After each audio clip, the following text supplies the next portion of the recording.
Doing jury selection, it was going to be 3 weeks, and it's now been 2 weeks, so we're a little bit ahead of schedule.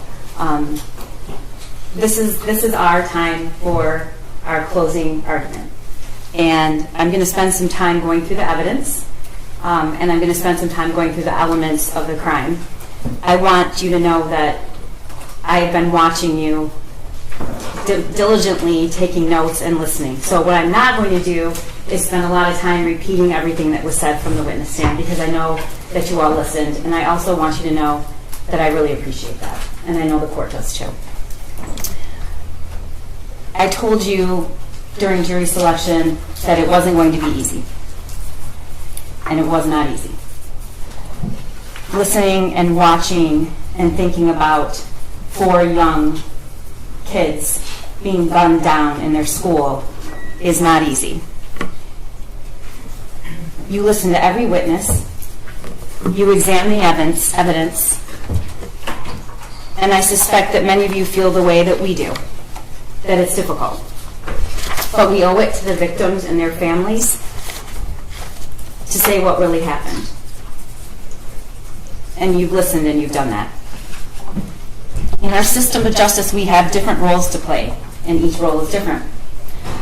There are people who think it's the prosecutor's job to convict people. I don't think that's the prosecutor's job. I think my job and our job is to present the evidence and the facts and tell you the truth. And telling the truth sometimes means showing you things none of us want to see, some of us don't agree with, some of us don't like. But I believe that that's my job. We don't pick or choose the very best things, because I believe that you should have the truth. And I believe that it's not my job, nor is it right, to sanitize what happened in that school that day. Because if we don't tell you exactly what happened, then you don't know all the facts, and you don't know what the truth is.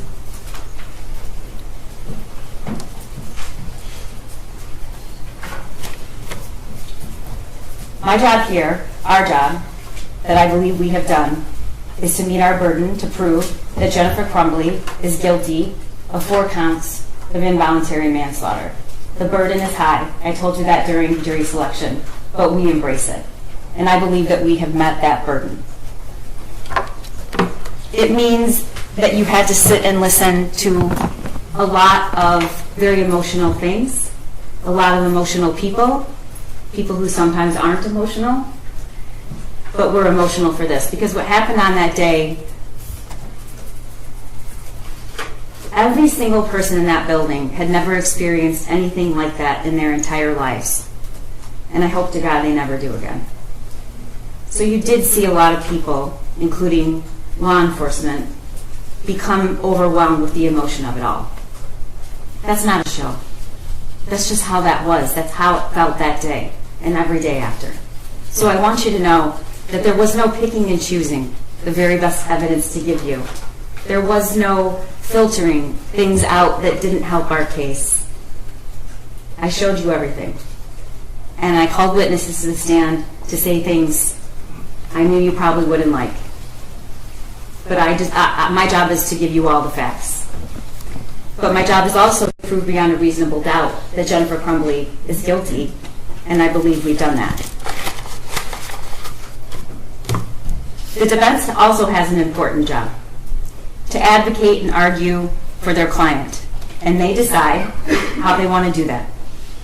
And of course, the judge plays an important role. Her job is to call balls and strikes when 2 sides disagree to make a ruling, and then to tell you what the law is. And she's going to do that as soon as we conclude here.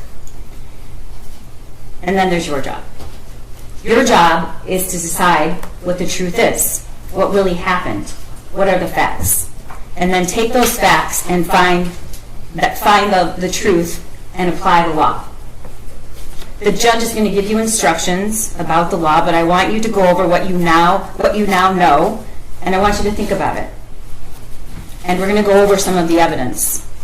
But I also want to remind you that you're allowed to use your own observations, and your own insight. And if there's something that you noticed from the witness stand that I didn't say, you should rely on that. We can't possibly tell you every single little thing. And sometimes, ladies and gentlemen, the most important things are the things that don't get said. The most important things are the way the victim or the witness spoke, the way they answered a question. And I encourage you to rely on your own perceptions of that. I want to start out by talking to you about the elements of the crime.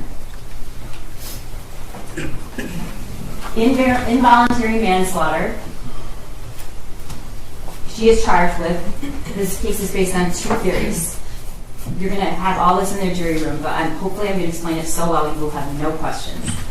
These are dependent on two specific theories. One is the gross negligence in the performance of a lawful act, and that gross negligence caused death, and in doing so, the act that caused death, defendant acted in a grossly negligent manner. The second is the gross negligence in failing to perform a legal duty. One, I have to prove that she had a legal duty to the victims. Two, she knew of the facts that gave rise to the duty. Three, she willfully neglected or refused to perform that duty, and her failure to perform it was grossly negligent to human life. And then four, the death of the victims was directly caused by defendant's failure to perform this duty. Causation. The judge is going to instruct you, maybe more than once, and I'm going to say it, that there may be more than one cause of death. And it's not enough that the defendant's acts made it possible for the death to occur.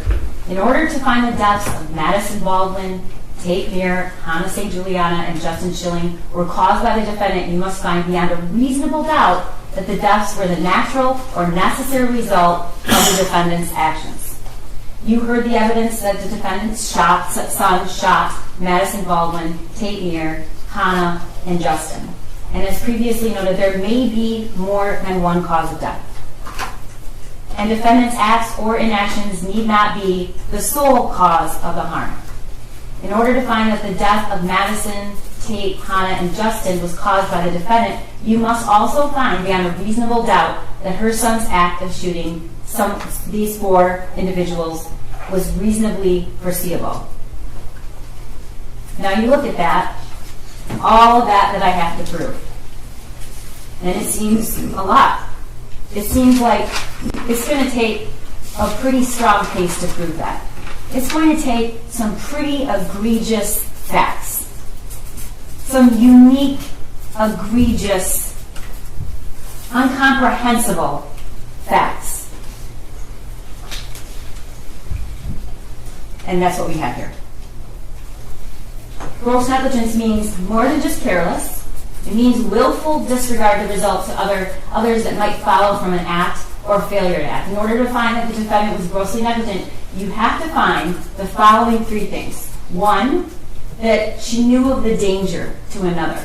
She knew there was a situation that required her to take ordinary care to avoid injuring others. And second, that she could have avoided injuring another by using ordinary care. Third, that she failed to use ordinary care to prevent injury, and to a reasonable person, it would have been apparent that the result was likely to be serious injury. I told you that I have two theories. We're prosecuting and charging based on two theories. They're both based on a legal duty. What's a legal duty? In Michigan, a parent has a legal duty to exercise reasonable care to control their minor child, to prevent that child from intentionally harming others, or prevent that child from conducting themselves in a way that creates an unreasonable risk of bodily harm to others. We talked about there's two alternate theories. Both of those theories, if proven, are sufficient to establish the crime of involuntary manslaughter. It's not necessary that you all agree on which theory has been proven, and as long as you all agree that we've proved at least one of those theories beyond a reasonable doubt, you can find her guilty. I want to take you through the testimony. I'm not going to get into every single detail of each of these witnesses' testimony because I know that you were listening and you were writing. You heard from Molly Darnell.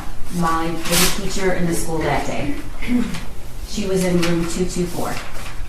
And she saw the firearm when it was raised, shoulder height, pointed directly at her. And what she noticed was there was no orange tip. You also heard her say that she locked eyes with Jennifer Crumbley's son as he was taking that stance. You heard her testify that she jumped to the right, thank God, just in time, because the shot in her shoulder that she sustained was only inches from her heart. The next witness you heard from was Christy Gibson Marshall, who's an assistant principal at Oxford High School. I don't think there's one of us that would disagree that Christy Gibson Marshall did the most dangerous thing she could do. And she did not follow the protocol. It's probably one of the most courageous things I've ever seen. She walked to the shooter. She saw a student on the floor. And then, when she finally came face to face with the person who had shot this student, she didn't move. She just stared at him. And he didn't shoot her. She testified that she knew him. She was his principal in middle school. And she just couldn't believe that he would do something like that because she knew him when he was in middle school. You saw the video of that day and what happened. And he just kept going. And even after he left and she had no idea where he was going, she didn't go hide anywhere. She didn't keep herself safe. She bent down to render aid and assistance to that student. And when she rolled him over, she realized it was Tamir. We all know that she didn't and wasn't able to save Tamir. We heard from Tammy Batt, who sold the Caltech and the Derringer to James in June of 2021. She also sold the 9mm 6-hour to James with the shooter present on November 26th, the day after Thanksgiving. She testified that James came in and pointed right at the SIG and said he's had his eye on it. She walked us through the process of purchasing a firearm. She talked about the trigger lock statement provided to James upon purchase and the cable lock provided with November 2021 on that gun purchase. Next, we heard from Special Agent Brett Brandon, who's sitting right here. You heard that when he was informed about the Oxford shooting, he left so quickly that when his partner came back, his chair was still spinning. And he raced and drove up there as fast as he possibly could because it was very much his own community. You heard he went right in and he found Lieutenant Willis, and he said, "Do you know where the gun is, and do you know where it came from, and do you need help?" And so he was responsible for finding out where that gun came from, which he did. He was also responsible, because he chose to be, and watched the surveillance of the video and helped to prepare search warrants. And you heard him testify that as soon as he saw that surveillance video, the one thing that stuck with him is this is not an inexperienced shooter. This is a shooter that that is proficient with a firearm, knows what he's doing. Taking shots, a lot of people wouldn't. And what he did was start going to gun ranges and ask people to say, because what he was thinking was, who taught that kid to shoot? He must have been to a range. And he was right. And that's how the investigation led to where Jennifer Crumbley's son learned how to handle a firearm that eventually resulted in killing 4 students in Oxford High School. Can you go back to that? Special Agent Brandon also testified that and showed the purchase, and we showed you each one of those guns. He testified that there is a distinction between a Derringer, a Caltech, and then the 9mm. And what we really heard from him was that 9mm is a much more dangerous gun. It causes more damage to whatever it hits. The bullets are a larger caliber, and it's a very dangerous weapon.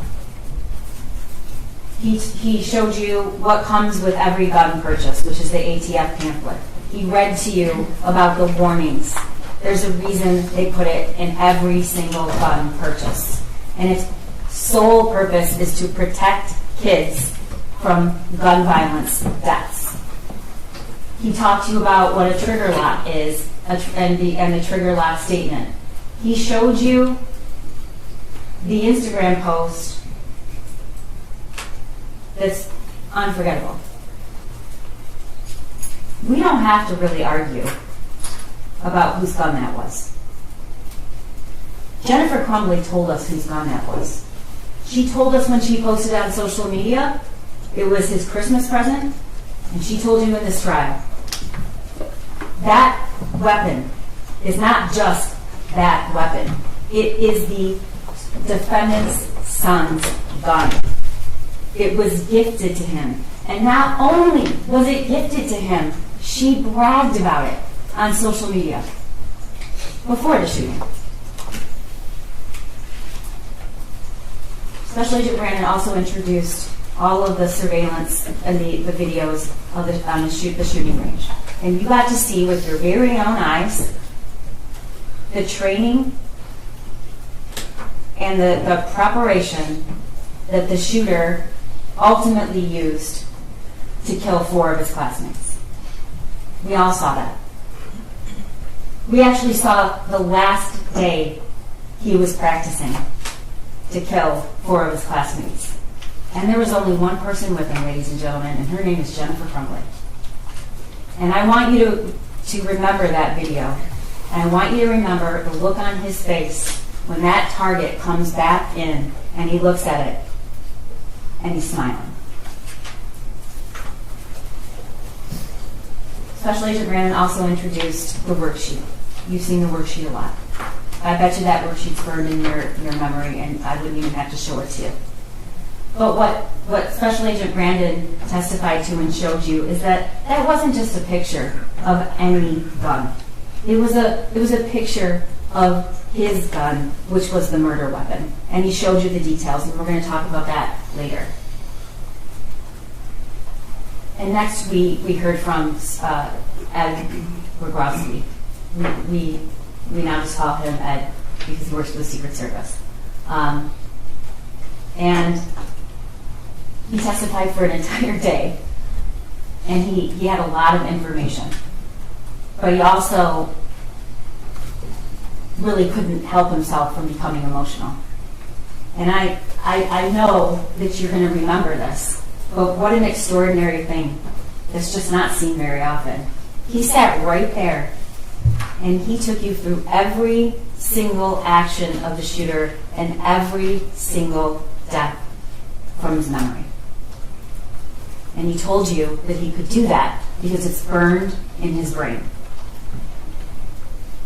These are seasoned law enforcement. This isn't an act. They hate showing emotion. He probably will never forgive me.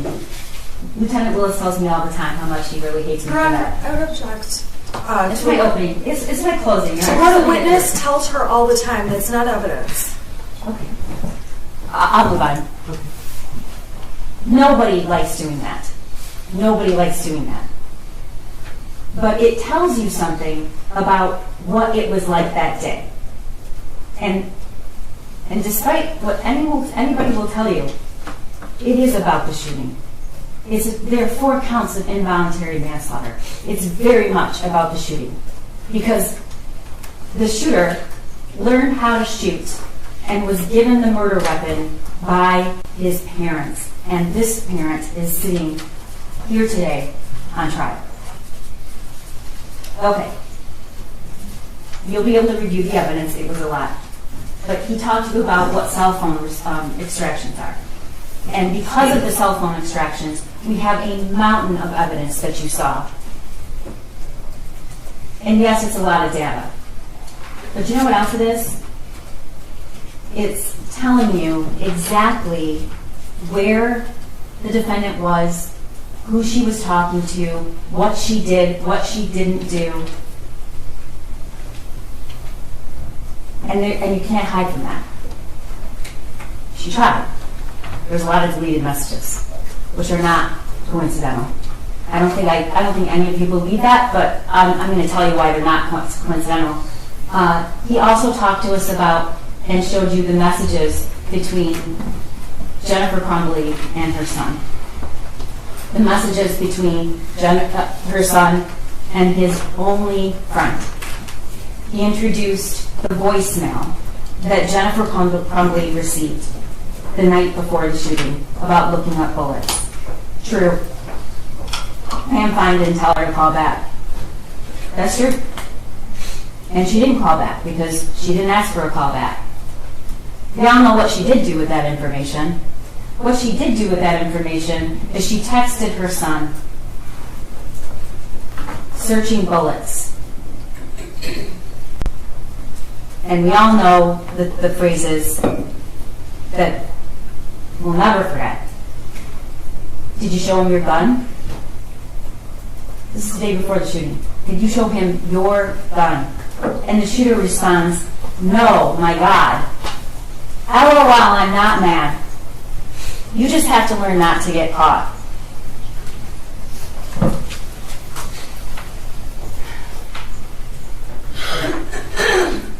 Kira Pennant testified that she knew Jennifer Crumbley. She testified about the amount of time that Jennifer Crumbley and James Crumbley spent at the barn. She testified about all the money they spent at the barn. Why is this important, ladies and gentlemen? It's not to show you that somebody's a bad person for liking horses or spending a lot of money on horses. It isn't.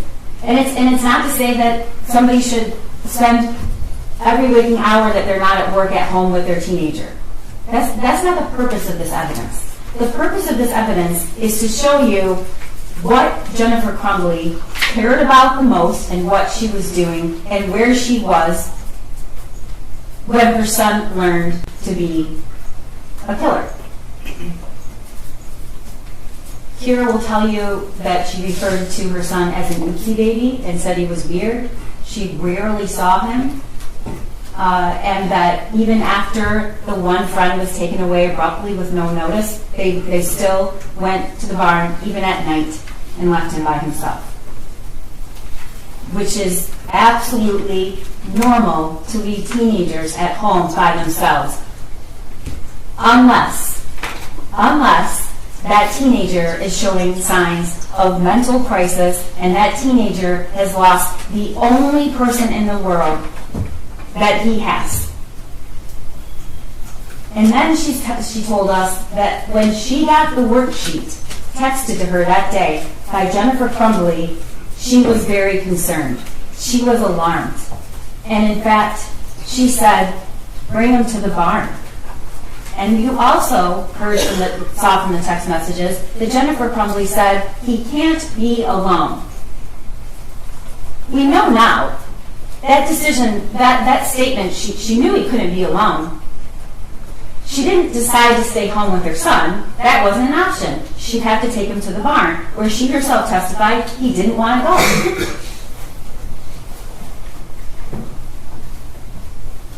You heard from two people who were at that meeting that day, Sean Hopkins and Nick Ejak. I'm going to tell you right now that this is not an argument that the school did everything they should have done.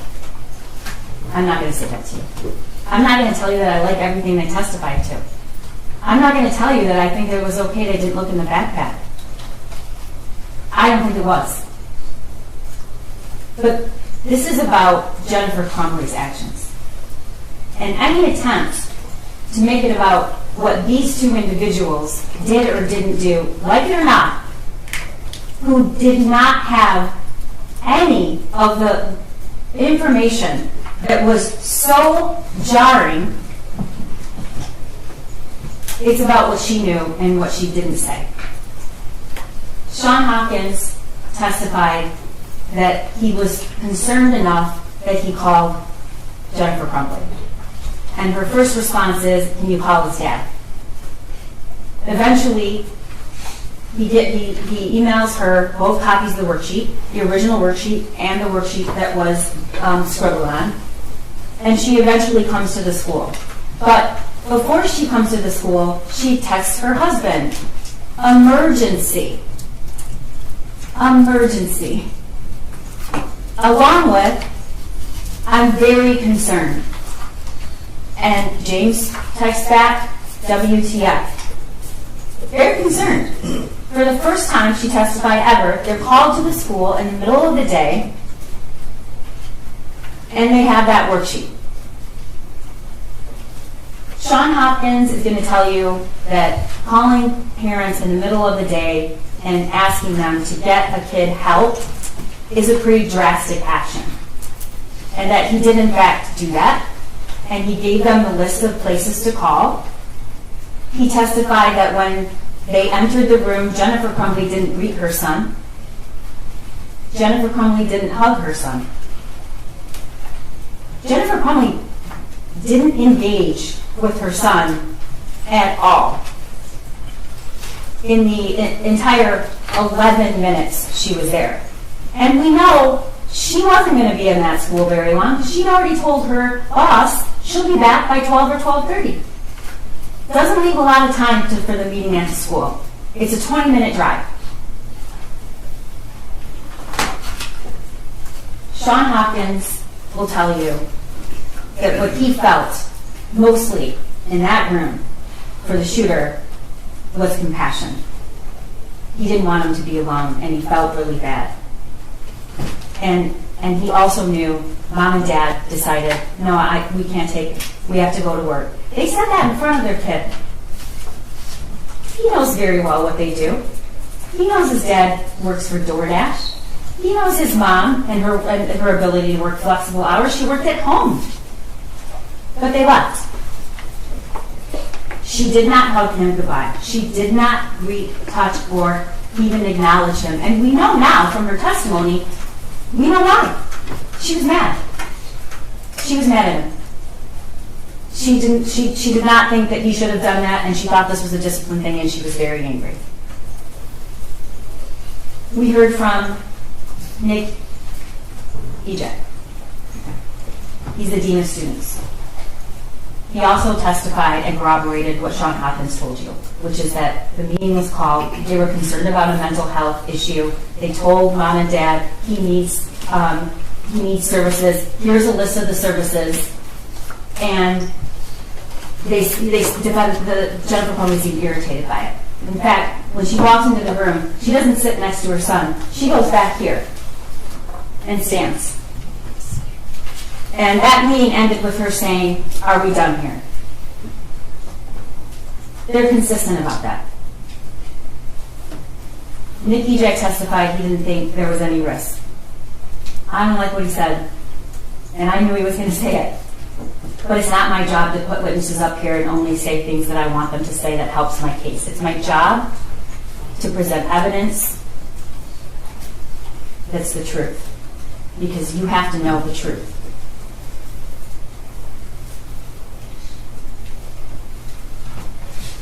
Sergeant Joseph Bryan is the first law enforcement that had contact with Jennifer Crumbley and her husband right after the shooting. And you saw the interview in the substation. And you saw the demeanor of the defendant. I want you to remember something. It wasn't even an hour. It was around an hour after the shooting took place. She's on her cell phone.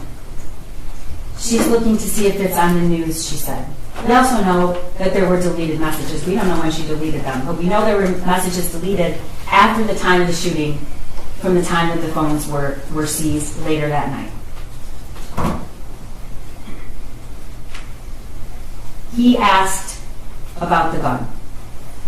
And you heard what she said, what they both said. It was hidden. It was hidden. She read the text message. Oh, he said he loved me. And she reads the text message. And then she said, I texted him, I love you back. It was 49 minutes later that she texted, I love you back. And it was after she already knew that he was the shooter.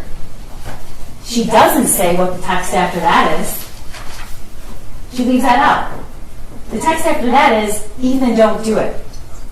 She doesn't say, well, we were at the school, but he was also caught searching bullets that night, the night before. She doesn't say that, and I told him, don't worry about it, just don't get caught. She doesn't say that they had just purchased the weapon and it's not secured. What do they say? The very first time they are asked about, what Jennifer Crumbley's asked, where was this gun? The very first time, what does she say? It was hidden. She does not say there was any locking mechanism at all, and neither does James. It was hidden. You're at the police station. Your son's in the next room. You know the murder weapon was the weapon you just purchased for him, and when you're asked where it was, you say it was hidden.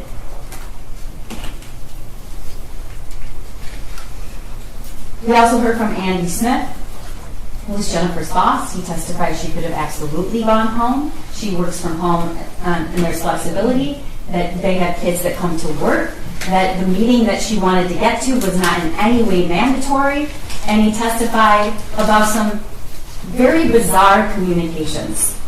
He testified that as soon as she left, he got a text saying, my son, the bullets are gone, the gun is gone, he must be the shooter. Oh my God. Those were deleted by Jennifer Crumbley. We don't know why. I think there's a lot of circumstantial evidence to suggest why, which is those are statements you don't want on your phone. And then, not 3 hours after her son shot and killed 4 people, and he's already in custody, and it's already clear that he is probably never, ever, ever going to be out of prison for the rest of his life, she's texting, don't judge me based on what he did. I need my job. Her explanation for that, she was in planning mode. The next witness is Amanda Holland, who testified that she came back to the work that day. She had the worksheet. Andy Smith also said she before the shooting occurred, she was down, she was sad. I feel like a failure as a parent. I feel like a failure as a parent. This is before the shooting. And she also tells Amanda about this, and she tells Amanda he can't be alone. So I'm just going to take him to the barn tonight. We can get to it a little bit later. I guess what's really hard to comprehend is how, before the shooting, just based on the meeting and what she knows and the drawing, she thinks she's a failure of a parent. But she sat right here and said, after all, she doesn't really think she was a failure as a parent. And that's after she knows everything that happened. Detective Adam Stoyak executed the search warrant at the defendant's home. I want to make it really clear. Jennifer Crumbley is not being charged with involuntary manslaughter because she has a dirty house. That's absurd. And you can see pictures so we can prove that she didn't have her house clean. I don't care if her house is clean or not, and I don't think you do either. Those pictures are shown to you because that is where the shooter lived and it's where she lived. And you saw his 2 bedrooms. There was barely a place for him to sleep. The testimony shows he had no person in his life after that friend left. He was not in a club. He was not in sports. He wasn't working. When I see those photos, what I think is, yeah, 2 rooms that were completely filthy, dusty, covered with clothes everywhere. But then, I think, what? That is where he spent 99% of his time. It's where he ate Thanksgiving dinner, just days before the shooting. The search warrant photos were also shown to you so you could understand where these guns were stored. We have a pretty good idea that the Kel-Tec and the Derringer were in what's called the gun safe. The lock was 000, but we know that they were kept there.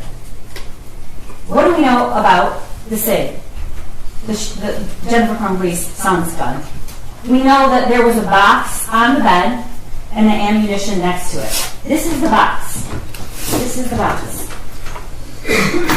I'm sorry, this is the thing. Can you get that other copy? I'm just going to show you in a minute. This is the box of the Kel-Tec, which was found with this cable lock inside of it. Where she kept the other guns? No. I'm sorry, is that the box or the key? Is that the box or the safe? This is the box. What's the box? It was in the kitchen, in a cupboard, down in the But cupboard. the empty box was in the kitchen, right? I don't know what exhibit Your number Honor, is that? this is my closing argument, and I would just like to finish, please. Sure. Can you tell us what exhibit number it is? Yes, it is 35. Go ahead. This was found in the kitchen. Inside is a cable lock. This was found on the end of the defendant's bed. Special Agent Brandon showed you what it's like to open this up and close it. You hear that, Cap? It's not an easy thing. So what this was laid out on the defendant's bed, and the bullets are right next, the box of the ammunition is right next to it, empty. The story, one of the stories that is told by Jennifer Crumbley is he must have come in there when they were sleeping, because she was in that bed all night long, and they left after her. Except that the ammunition was in the box. Taking it out and leaving the box while your parents are sleeping doesn't make a lot of sense. And it doesn't make a lot of sense that this was taken, the weapon was taken out of this case with no one hearing while they were sleeping. And you are allowed to use your own common sense. He also testified about the search warrant. He testified where this cable lock was found, and he testified where the case and the box was found, and he testified where the gun safe was found. It was not, unlike what Jennifer Crumbley alleged, stored separately from the ammunition. It was actually right next to the ammunition.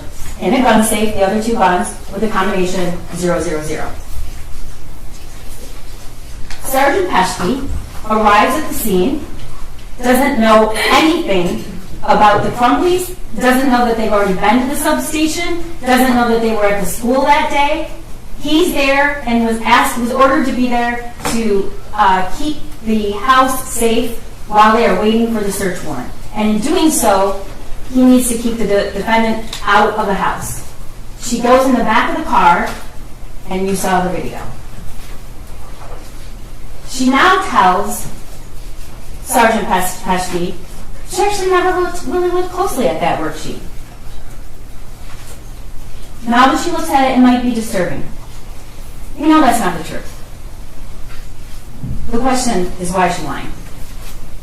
She says that the .45 caliber gun used at the school, and he asks if it was, and tells him no, it was a 9mm. The other is a .22, I think. She said that they had a fight the night before with her son over grades. And she says, so we told him, no gun range, no phone. Those are his trigger points. Ladies and gentlemen, that phone was never taken away from her son. We know that. We know that because he had it the night before, and he had it at the school. We know that because when Jennifer Crumbley was asked about it, and asked, when did you take this phone away? We know that he made that video in that shed about the school shooting with his phone at 10 o'clock. The phone was never taken away. Why is she saying that? I don't know. Then she says, my biggest fear was that he turned the gun on himself. And when he asked her, do you ever keep guns in your car? Here's what she did. Shook her head. It's not what she says here today. Next, we heard from Bob Patelis, who processed the scene. And you saw those pictures, and they were hard to see. He told you that there were 32 fired cartridge casings. He collected all that evidence, took all the photographs, and recovered the murder weapon. Lieutenant Marsvan was also at the school that day, and he testified that he picked up the phone and saw the screen and saw that the last text was, Ethan, don't do it, from Mom. He executes search warrants for all of the devices and the home and sends a team, including Officer Peschke, to secure the house before the search warrant is executed, which is what they do.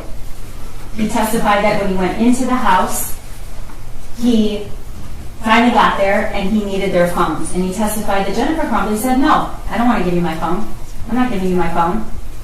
She finally relents because her husband says they're going to get it either way. And then she doesn't want to give the passcode up. She doesn't want to give the phone up. But the most important thing that Lieutenant Marsman said is when he described how he had to identify the body of Hannah in Madison that day. Dave Hendrick is retired, but he's the former sergeant in charge of the fugitive apprehension team we call FAT.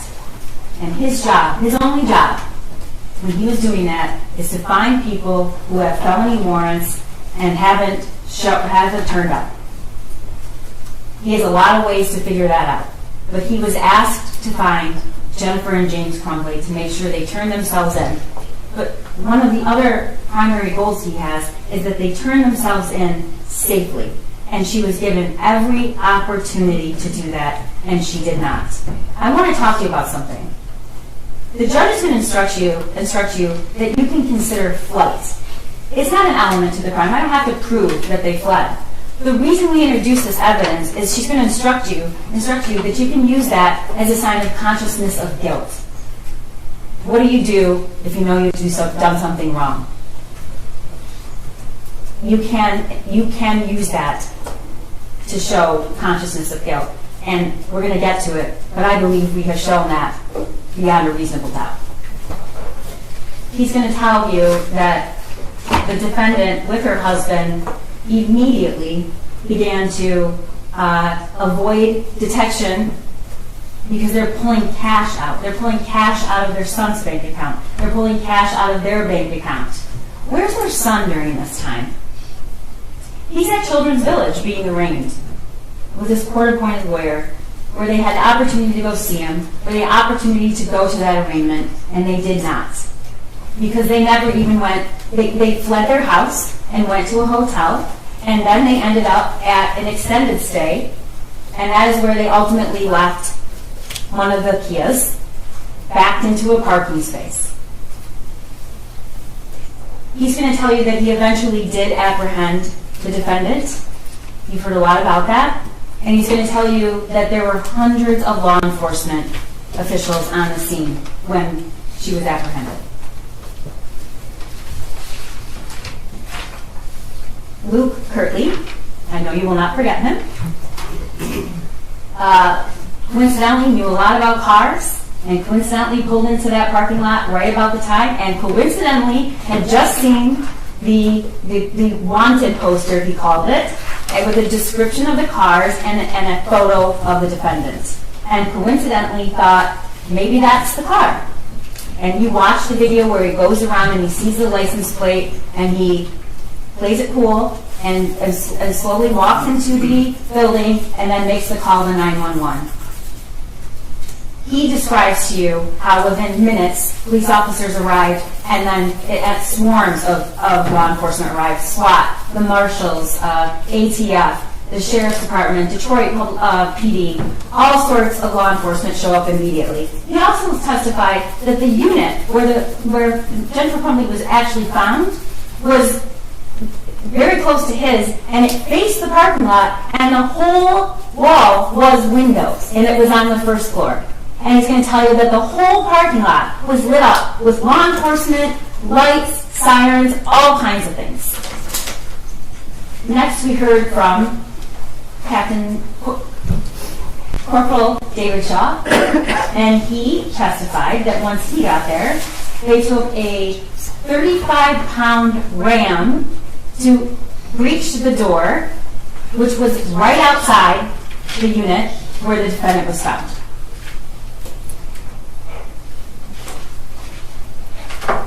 We heard from Brian Deloche.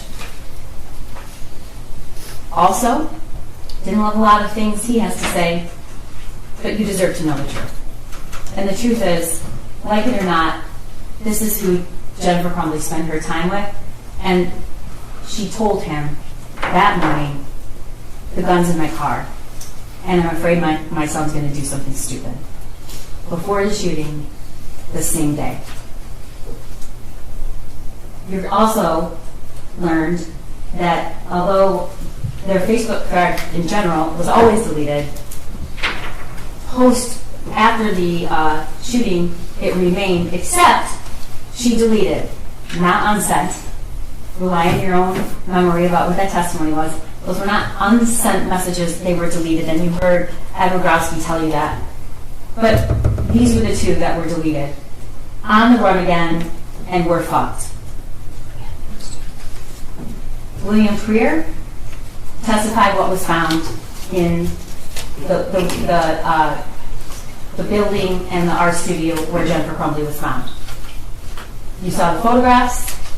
You learned that there was a little over $6,000 in cash. You learned where the phones were found, and the cash, in the purse, in the plastic tub, in another plastic tub with a lid on it,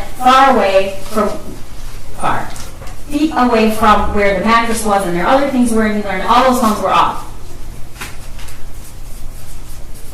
He also testified what else was found.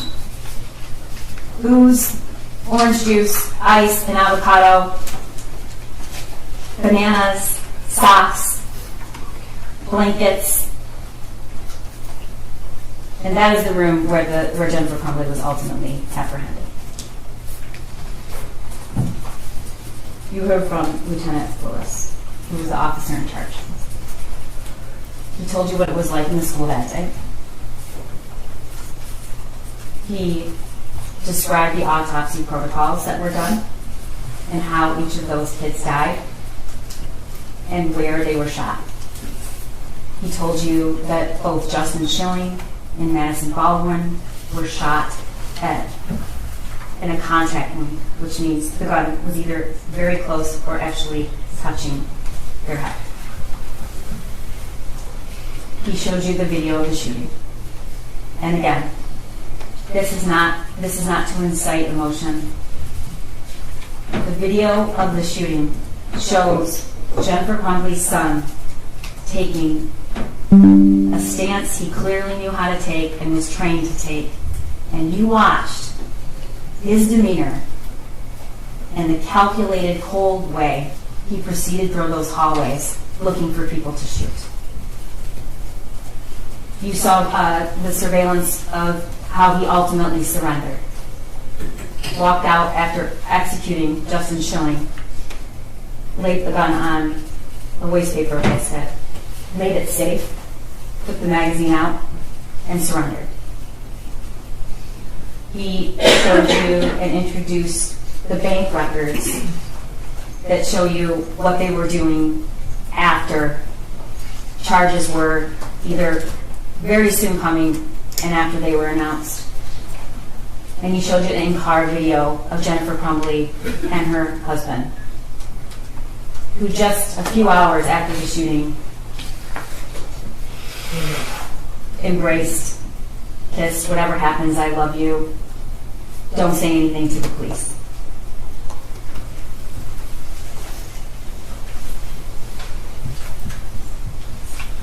One of the elements we have to prove is what a person using ordinary care would have known about whether or not there was a situation that they needed to exercise ordinary care. So the defendant's knowledge about her son matters.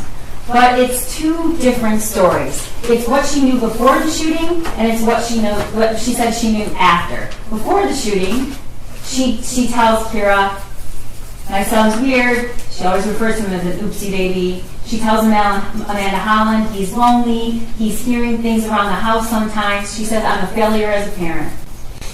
The message to her son's friend's mother, he's kind of depressed in April.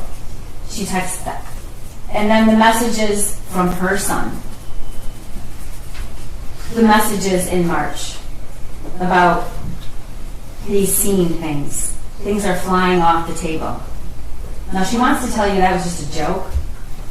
But I think you really need to consider whether a 15-year-old boy is going to text, could you at least answer me or reply to my text, as a joke. And we know there were no replies. There were missed calls. He called her. There were no replies. And she told us why. He was just messing around. But after the shooting, in the in-car, we hear her say, he's never been in trouble. He's never done anything. He's never done anything wrong. He's a good kid. Also in the in-car, I never even thought like he would have any mental issues. Like he never exerted any type of anger. He's never exerted anything. He's just like one of those mellow, laid-back kids. In the substation, he's never done anything. He's never done anything bad. After the shooting to Brian Lowe, she's never done anything wrong.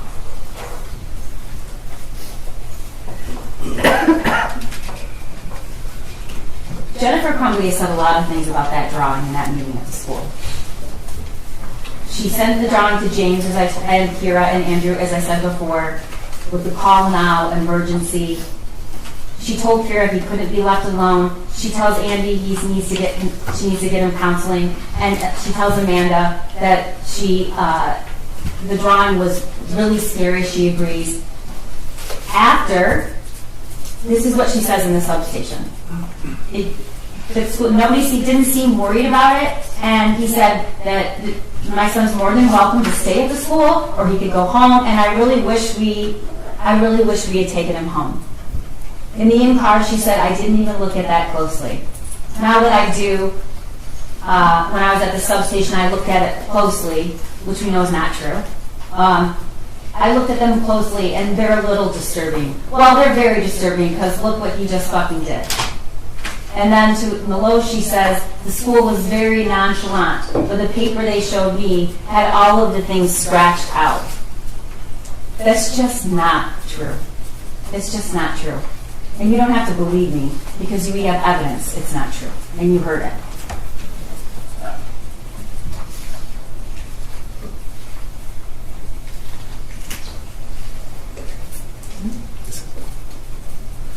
The statements about the gun are also numerous. She said, we've heard her testify the gun was in her car. We know that she's acknowledged that she drove to the gun range. There was no lock on the gun when she drove there. She returned with the gun. There was no lock on it, but she said James locked the gun when he got home. She didn't see him do it. She testifies at trial. James is responsible for the gun. In the substation, though, when asked where the gun was, hidden. In the in-car interview, James flew home, and he's like, I had the gun hidden, and I told him where I hid the bullets. He asked whether she kept the gun in her car. She shakes her head no, and she tells Maloche, after, the next day, we had the string lock on it it came with in the case. Everything was secured, not loaded, the bullets stored separately. Oh my God, oh my God, oh my God. That is not what she says in the substation. Jennifer Crumbley begins distancing herself from her own responsibility about the gun. You heard her testify that they wanted to get the gun. It was my son and my husband. My son did a lot of research on the gun. I guess when I was shopping. She doesn't say she didn't know. She doesn't say that she didn't approve. She says it really interfered with going to get Christmas trees. That was what she was upset about. And she said it's James's responsibility. However, as I've shown over and over, at the substation and in the car, it's we. It's we take him to the range. It's our hobby. We go to the gun range. That's what we do. We just got him this gun. Sitting here today, it's all James' fault. It's not hers. And then, of course, the statement that we don't really have to question whose weapon it was. Jennifer Crumbley posts, Ethan and James Crumbley both got handguns this week, testing them out at the range. That's in June. The evidence really shows that the shooter owned 2 guns. But for sure, she acknowledges Mom and Sunday testing out his new Christmas present.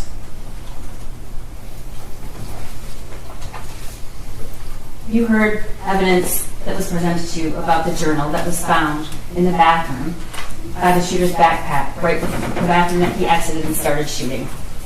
I have zero help for my mental problems, and it's causing me to shoot up the fucking school. Next slide. First off, I got my gun. It's an SP 2022 Sig Sauer 9mm. Its shooting is tomorrow. I have access to the gun and the ammo. I am fully committed to this, so yeah, I'm going to prison for the rest of my life, and many people have about 1 day to live.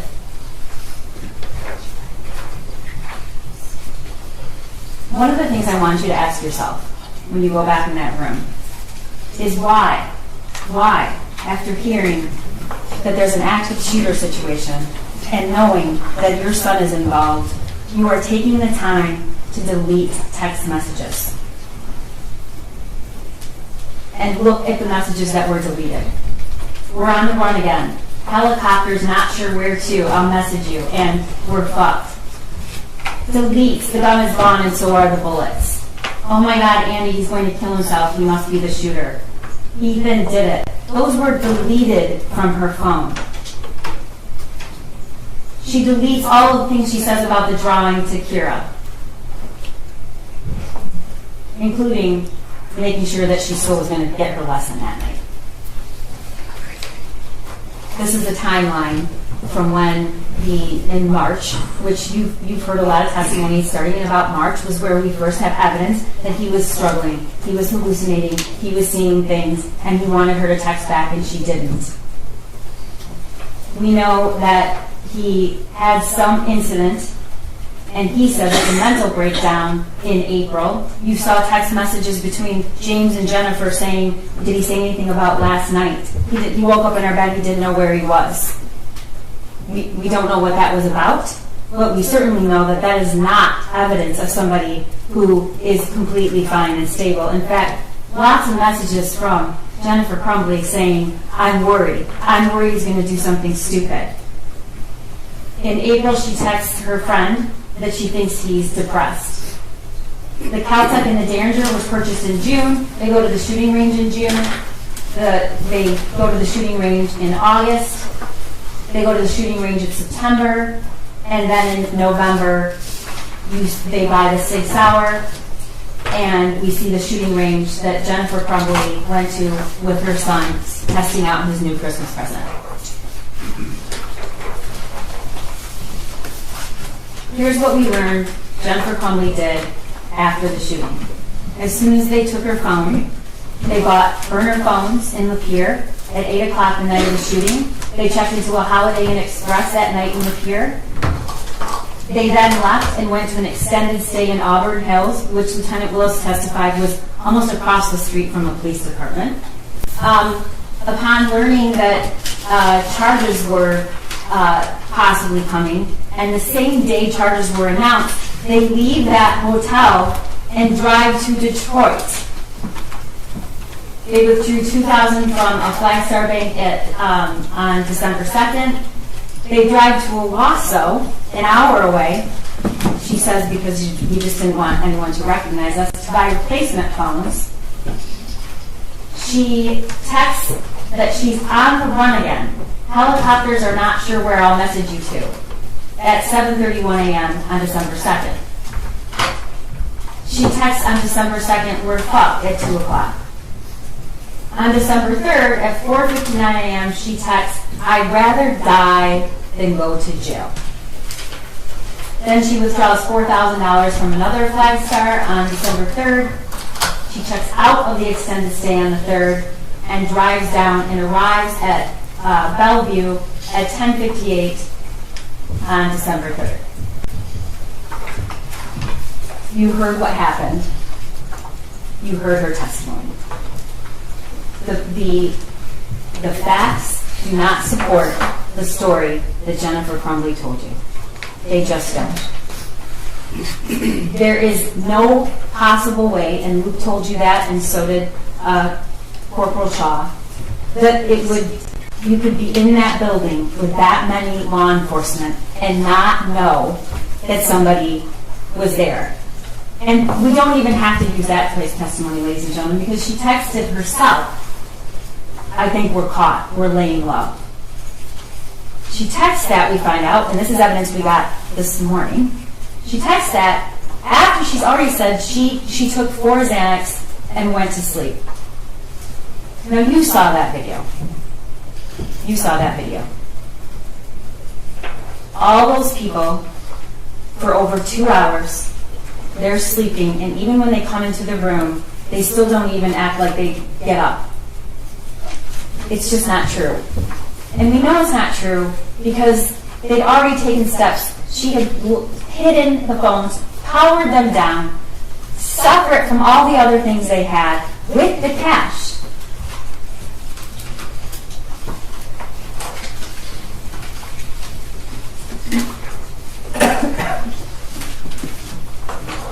Jennifer Crumbley wants you to believe that if only the school had done something different, we wouldn't be here. If only the school. Well, let's talk about what she knew that no school employee knew.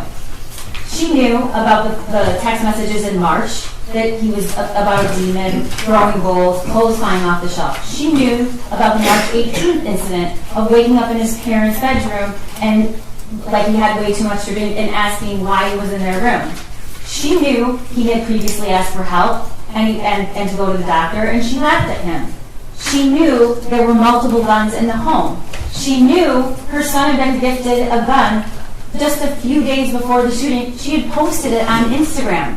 But apparently, it's absolutely fine for all your Instagram friends to know that you got him a Christmas present with a 9mm handgun, but it's not okay or relevant to the people sitting in that room with that drum. She knew that gun looked identical to the one in the drawing. She knew that the gun was accessible to him. She knew it wasn't stored properly. She knew that he was proficient with the gun. She knew he had access to ammunition. And she knew that her son was upset the night before. Now, that says he was locked out. She told Amanda Holland he got locked out. She doesn't acknowledge that. She does acknowledge that he did leave the house that night because he was upset. And we all know what he did. We all know what he did. He went to that shed and recorded that video. I object. That video did not come into evidence. Okay, it isn't in evidence. It's Okay. not. You're right. That's true. Let's go back to the elements. Ordinary care. What ordinary care, the smallest, tragically smallest thing she could have done to prevent this? She could have stopped at home on the way back from the meeting. She goes right by her home to see where the gun was. She could have stopped on the way back to work. She could have searched the backpack. She could have asked her son where the gun was. She could have blocked the ammunition. She could have blocked the gun. She could have taken him home. She could have taken him to work. He could have gone with Dad. He was door dashing. She could have told the school that they just gifted him a gun. She could have embraced her son. She could have said, can we talk to him for a minute alone? She could have looked at him and said, I care about you, I love you. She could have at least acknowledged he was in the room. She could have told the school about her son being in crisis previously and asking for help.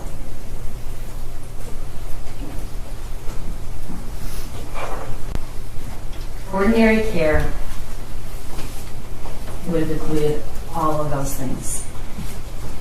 And the tragic part about it is none of it was hard. None of it. The smallest thing, just the smallest thing, could have saved Hannah and Tate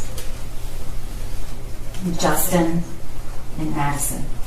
The smallest of things. I have to prove that there's reasonable foreseeability. And that worksheet right there that Jennifer Crumbley saw just hours before the shooting is reasonable foreseeability. And we're going to show you in the next slide. That's the picture of the gun. It's not just any gun, ladies and gentlemen. It's the gun that they just gave him. Blood everywhere. That's what he wrote with ammunition. I didn't show you the picture with the blood because I don't think you need to see it again. But we know what happened in that school and in that hallway. Here's a picture with 2 bullet holes and blood coming out of the figure's head. And look at that. That is where those shots went. Those are from the shooter's gun. The thoughts won't stop. Help me. These are all of the things that were texted to Jennifer Crumbley. This was in March. But he's writing it on a piece of paper and he's showing it to her. That is foreseeability. He's telling in that drawing, this is the gun that was purchased for me. Help me. Blood everywhere.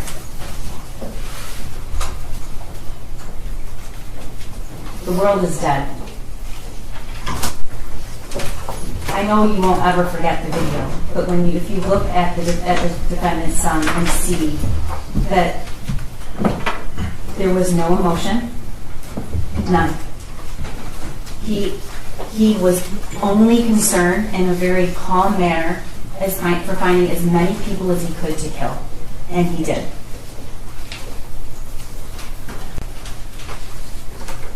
My life is useless.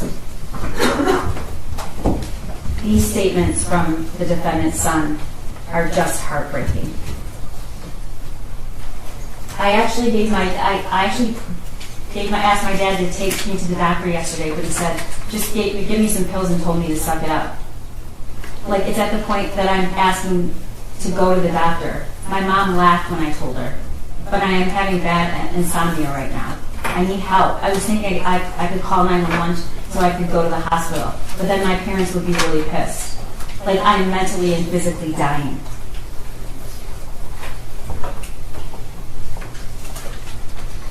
Let's talk about the cable lock.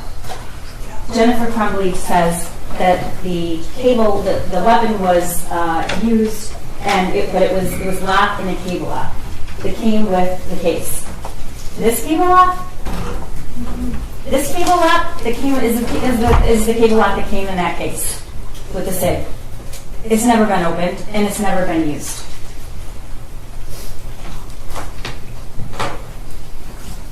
This is the last picture that we have of that gun until we see it murder 4 kids on November 30th. And the person holding it is Jennifer Crumbley. She's the last person that we see with that gun. She's the person that said it was in her car, then she said it was in her house, it was her husband's responsibility, it wasn't hers. That's what she told you.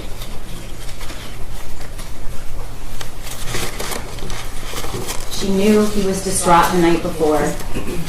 He texted her, "I love you." She told you that's never happened before. She did think it was abnormal or odd. She knew he was looking up bullets in the school. She knew he was watching violent videos. She knew he was proficient with guns. She knew he was previously in crisis. She knew his only friend that he talked to was just gone. She knew all those things.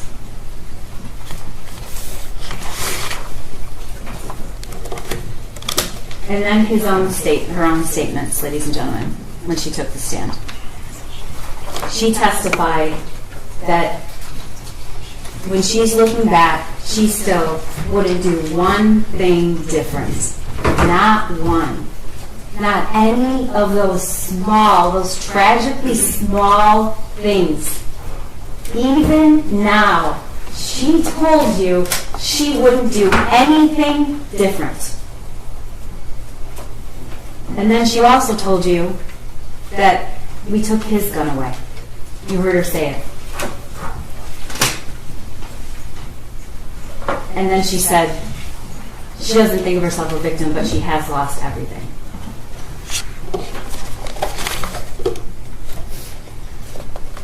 You're going to hear the instructions from the judge, and you're going to take the facts and the witnesses and the evidence and use what you promised to use, which is impartial, honest assessment, and find what you believe the facts are in this case.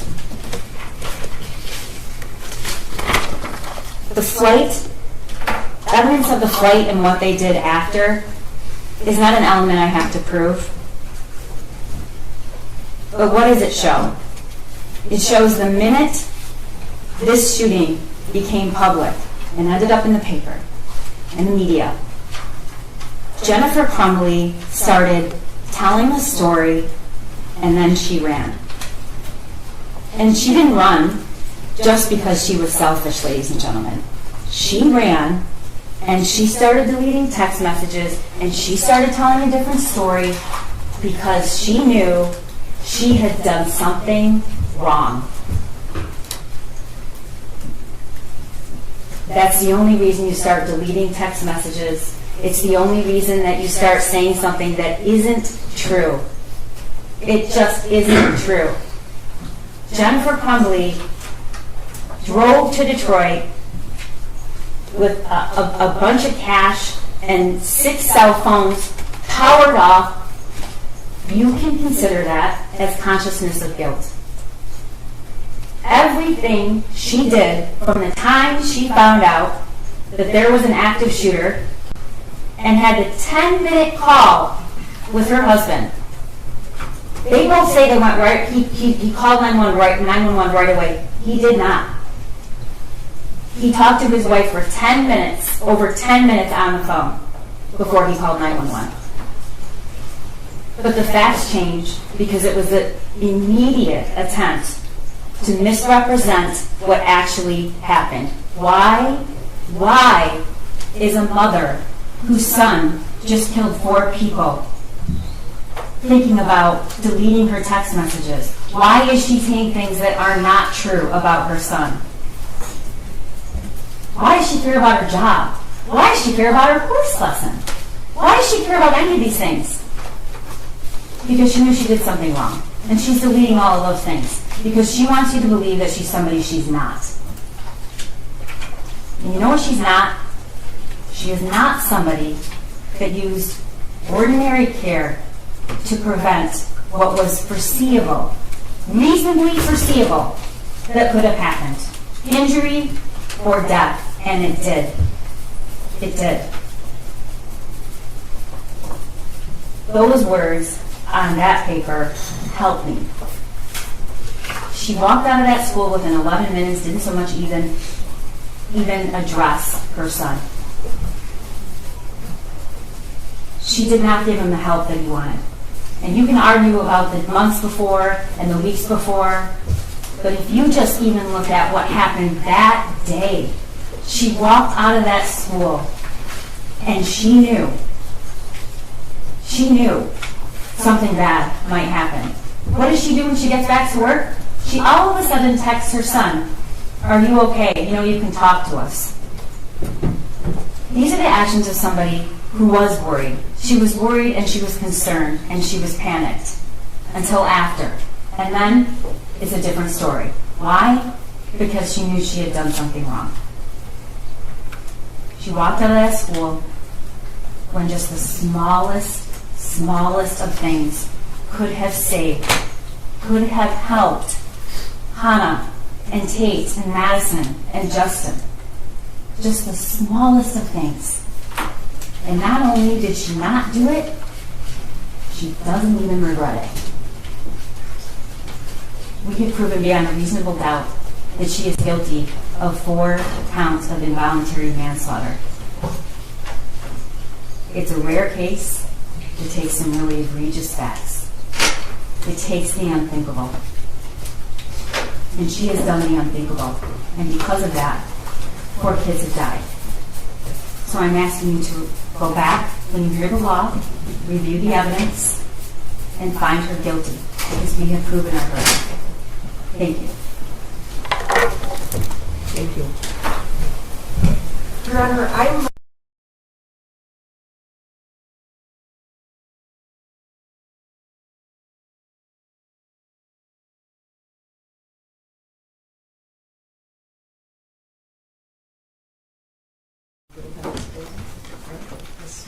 Yes, thank you. As the prosecutor finished, she said, "This is shocking, unthinkable." I believe there were other words used throughout trial. Unbelievable. Obviously, unbelievable, unthinkable, unfathomable. And the reason that's the case is because it was unforeseeable. No one expected this.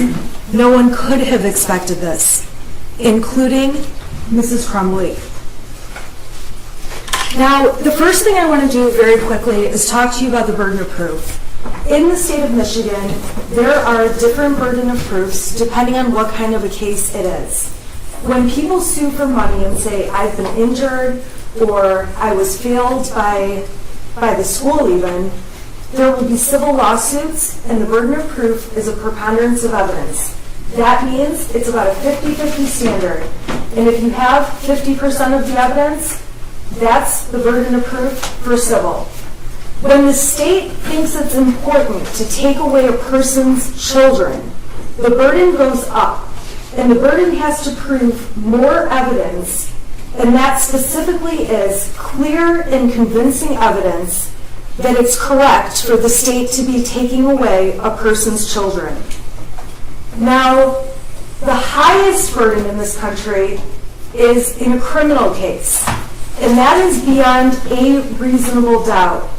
And the reason I'm telling you about the differences in the burdens is because in a criminal case, if you have just one reasonable doubt about the case, you must vote not guilty. And so this is my poster just showing beyond a reasonable doubt is guilty, but there's many, many other options. If you think it's likely, probable, possible, not likely, those are all not guilties. You have to be sure beyond a reasonable doubt.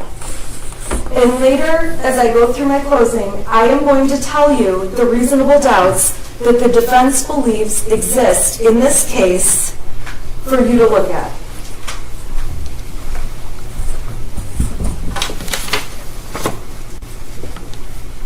The other thing I have to ask you to keep in mind is that in the jury instructions, and I think you've been told this throughout trial, the defense does not have to prove or do anything.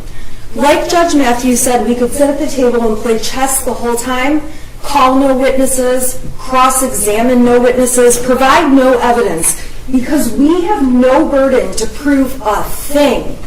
However, in this case, you obviously saw the defense present Mrs. Crumbley, who took the stand, so that she could give you some context beyond parts of the evidence that were confusing when the prosecutor was introducing in bits and pieces.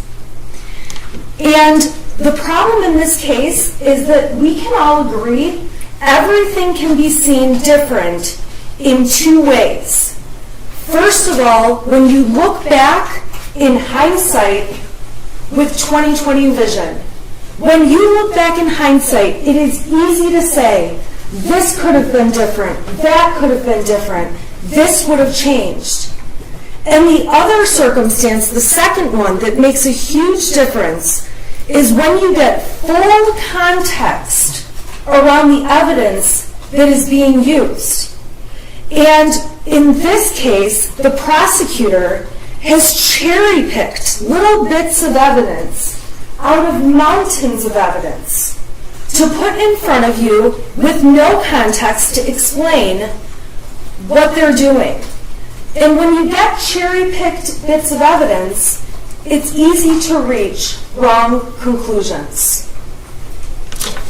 Now, during jury selection, it felt like the prosecutor was asking you questions and giving more of a campaign speech than a jury selection proceeding. And I would suggest to you that at the end of the day, the only judge, although Ms. McDonald mentioned she's been a judge and was a judge several times during her jury selection, the only judge in this courtroom that matters is Judge Matthews. And the only other people whose judgment matters are the 12 of you who will collectively decide this case. The rest of us don't matter. My opinion doesn't matter. Ms. McDonald's doesn't matter. The opinions of everyone in this audience doesn't matter. The media and all of the people who think they know everything behind keyboards at home commenting about what they think the evidence in this case has shown.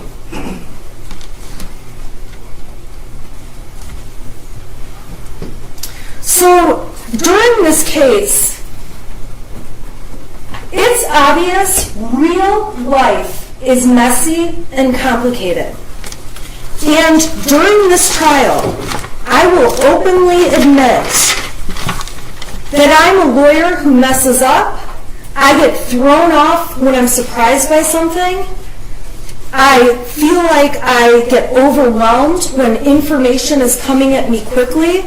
I say I'm sorry a lot. Evidently, there's a TikTok channel of me saying I'm sorry through this whole trial. And all I'm saying is that I'm human. I am a human being, and so is Mrs. Crumbley. And that's what this case is about. She's not a perfect person or a perfect parent. I'm certainly not a perfect person or a perfect parent, and I'm certainly, beyond a reasonable doubt, bad with technology, which is why you're not going to see me touch that laptop.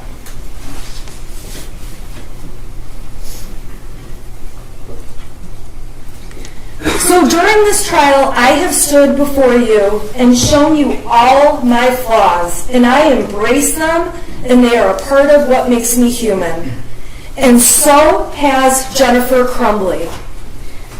She got on the stand and talked about every nook and cranny of her life, things no one else in the world knew, in her family, among her friends. And she wanted you to see the whole truth, the entire truth, and nothing but the truth on everything, where she had to show you that she has made immoral decisions to have an affair, that she has made decisions you might not make to have another person involved in the affair. Now, we didn't get too far into the details, but it was enough for you to know that Mrs. Crumbley got up there and literally stripped off her armor, let the prosecution cross-examine her, and show you what happened in her messy life. And I say that with all kindness because I'm a mess too. I saw a meme about a week ago that said, I'm trying to be a mom, trying to get exercised, stay hydrated, get enough sleep, text everyone back, and not lose my shit. And I've got to be honest, as a mom, a working mom, on most days, I'm lucky if I'm fit for human contact. I'm lucky if I've taken a true shower and didn't just grab a handful of wipes and scrub off the best I can on my way running out the door, putting on my makeup as I drive to court in my car. Because my life is not perfect and no one's is.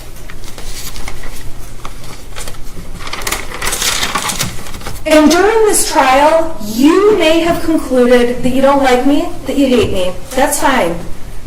I am just asking that your opinions about me as a person, and if you're one of the people who plans to make a TikTok about me, that you won't hold those opinions against Jennifer Crumbley and will judge Jennifer Crumbley's case based on the evidence about her and her family. And if you hate her or don't like her or agree with things she's done, that's okay too. You don't have to like her. You are not expected to go hang out with her when this is all over. After trial, you don't have to decide if you want to go to her house. You don't have to have Thanksgiving with her. But when you're looking at the evidence in this case, it's important to set aside your opinions of her or take your opinions of me and supplant them on Mrs. Crumbley. Now, when I took on this case, pretty early on, I realized I am Jennifer Crumbley, and I could be here accused and sitting in her spot very easily. Now, in my house, we don't have guns. I don't have guns, but I do have children. And actually, I have an oopsie baby, my fourth one. I did not want 4 in 4 years, but that's what I was blessed with. I say I'm abundantly blessed. And I have kids that seem to have no issues. And at the end of the day, they're good kids. They go to school. We have no discipline problems. We have arguments here and there, just like every family does. I have a son that wants to hang out with me very rarely, but I have no belief that any of my 4 children would ever harm anyone else. And while I don't have a gun, I have a large butcher block on my counter with big knives that I use when I cook, and I enjoy cooking. And at the end of the day, my kids could just as easily grab a knife without me knowing it, and without me having it on my radar, and walk out the door of my house and go play with their kids, the other kids on my block. Granted, they live farther down my block because I'm in the middle of nowhere. And my son could kill somebody with my butcher block knife that I would have never expected to happen. And if you saw the text messages that my husband and I exchanged on a daily basis throughout this past year and even years before, it would be so easy for me to be in her seat. With my kids, I don't monitor assignments. I don't look at their phones. I have no reason to. My son plays a lot of video games. My son's online talking to a bunch of people as he's playing a lot of video games. Even though he has a cell phone, I don't go through it and look at his messages every day. And as he gets older, I do know he's interested in girls. If he starts receiving nude pictures of a girl on the cell phone I own but let him use and gave him for his birthday when he turned 11, should I be held accountable for receiving child pornography if a girl sexts him over some inappropriate pictures? If my son decides he's going to send some pictures back and takes a nude picture of his bits and pieces, that's a 20-year felony. Am I then responsible because he sent a picture of his penis over to some girl? So not only taking the picture, a 20-year felony, but then we've got a 7-year felony for sending it over. Can every parent really be responsible for everything their children do? especially when it's not foreseeable, and this clearly was not foreseeable to Mrs. Crumbley, because there's no one in the world, including Mrs. Crumbley, who would have let a school shooting happen and let what happened on November 30th take place. Not only ruining the lives of so many families and victims and taking the lives of 4 young people, but also ruining her own son's life and ripping his life right from her as well. She would be the first person on the planet who would have never let that happen in a million years.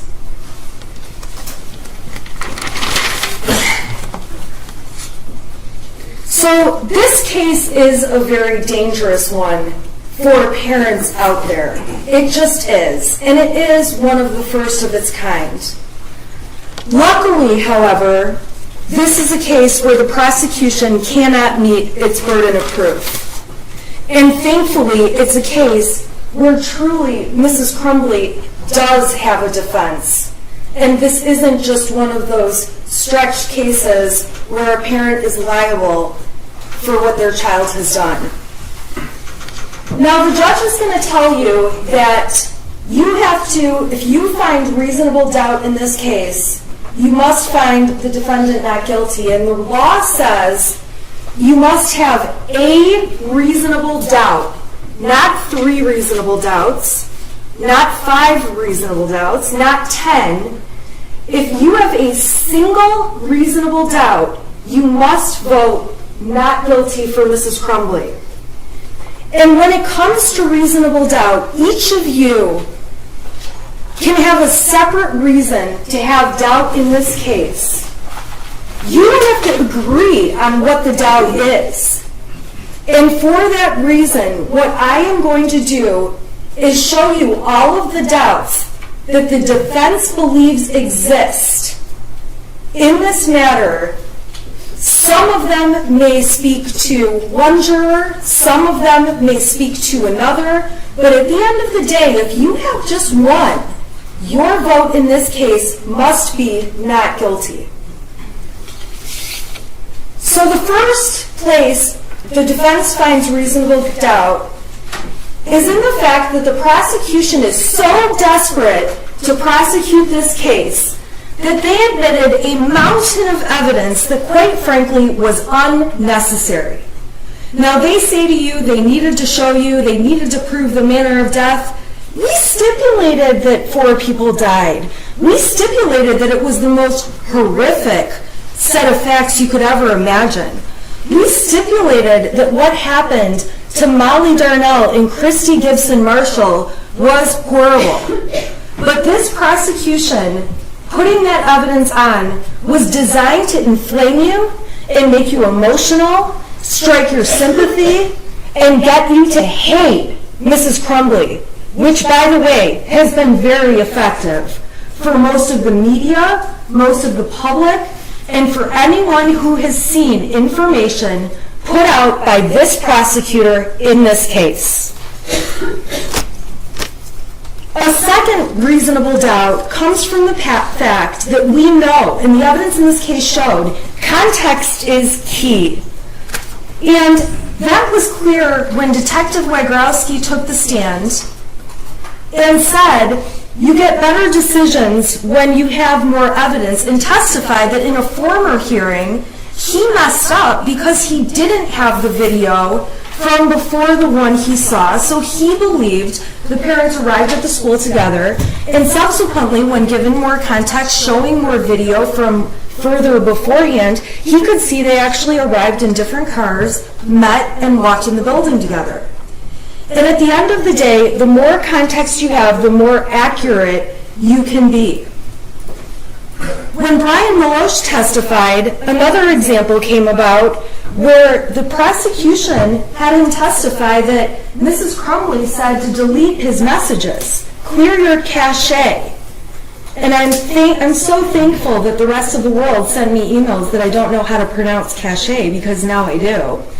And when Brian ended up seeing the messages before clear your cache, and after clear your cache, he realized, oh, she wasn't asking me to delete messages. She wanted me to refresh my web browser to see if the Facebook had actually deactivated. And so that was proof again that when you have more context, you're more accurate. And the problem the prosecutor has in this case is they have very little context for the very little evidence they've submitted. There's also no context around some of this little bits and pieces of useless evidence, like Jennifer Crumbley saying that her son was an oopsie baby. I call my son that, so what? Does that mean I hate my son? Does that mean I would be okay if he went and killed a bunch of people and or if he committed suicide? No! Calling your child an oopsie baby was designed to try to make her look bad with no context. Having Amanda Holland come in, a coworker who's not a friend to Jennifer Crumbley and has been interviewed by law enforcement to tell you her advice on she should go have a mother-son day with her teenager, so irrelevant when she's faced with raising toddlers every day. When I heard her advice, I thought, yeah, right. I have 3 teenagers. I almost have a 4th. And personally, not only would they rather do anything else than spend a day with me, I'd rather do anything else. And we do spend time together, but that's not their first priority when they get to pick what they're going to be doing.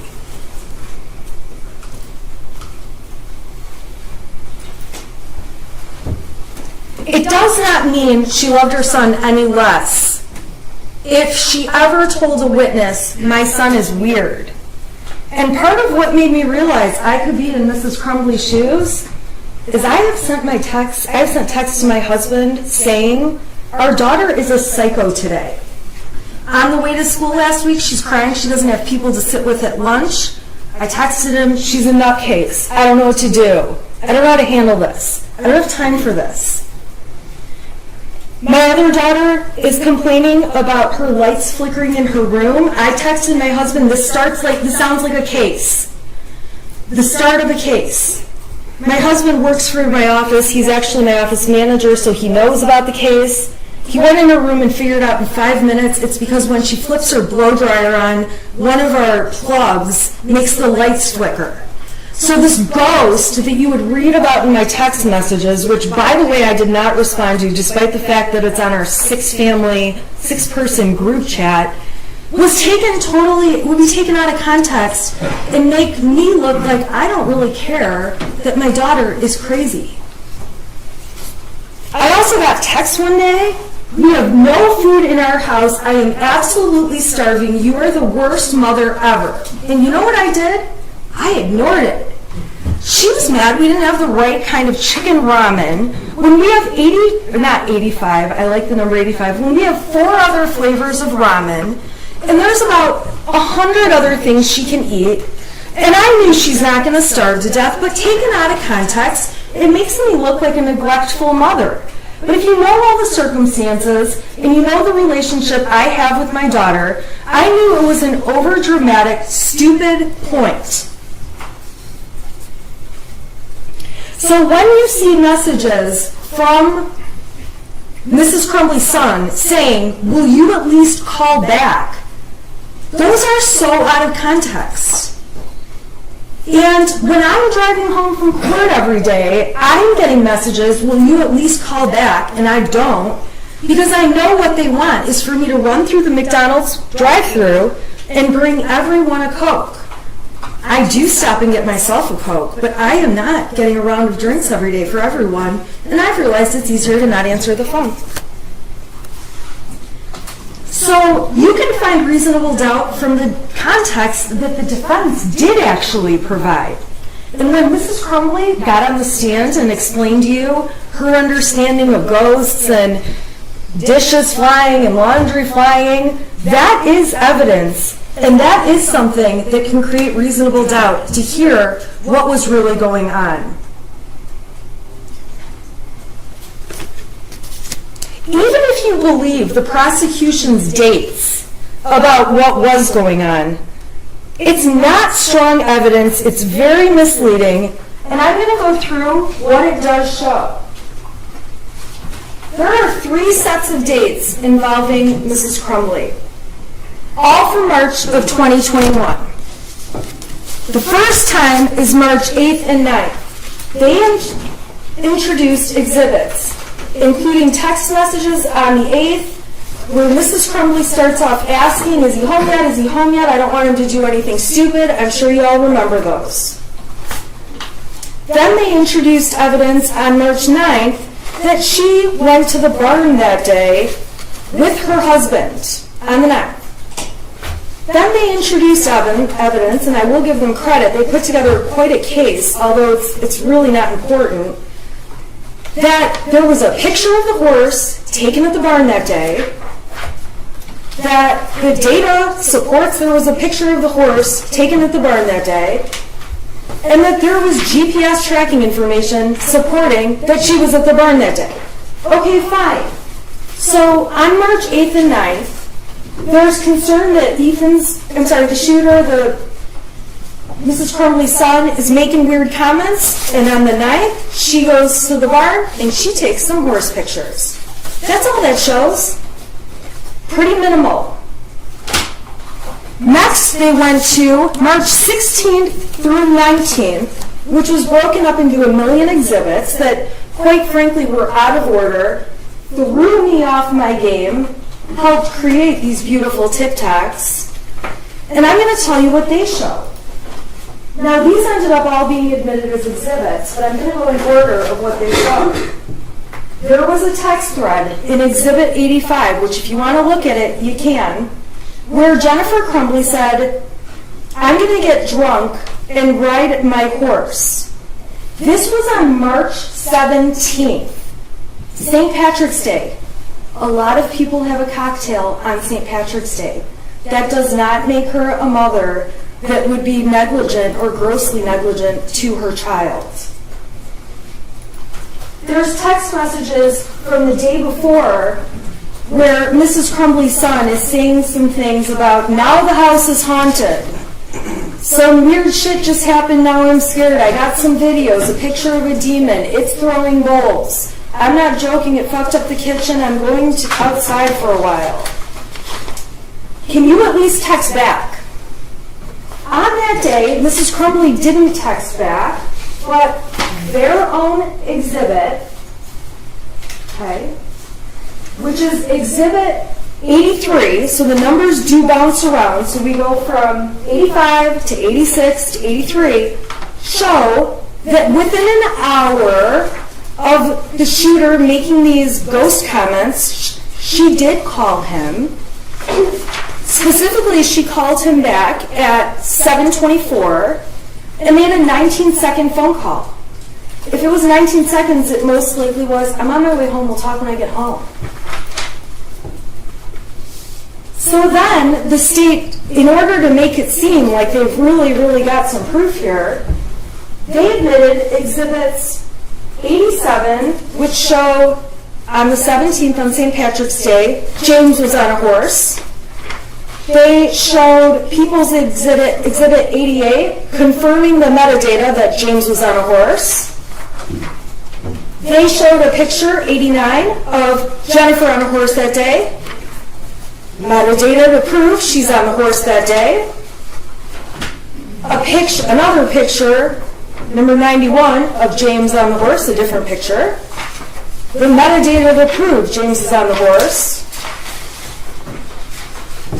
A picture of Jennifer with her horse in Exhibit 93.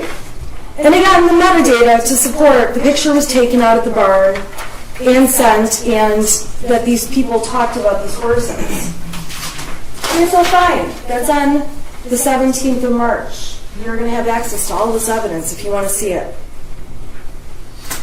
Then they introduced exhibit number 86, which is where their son says the house is haunted.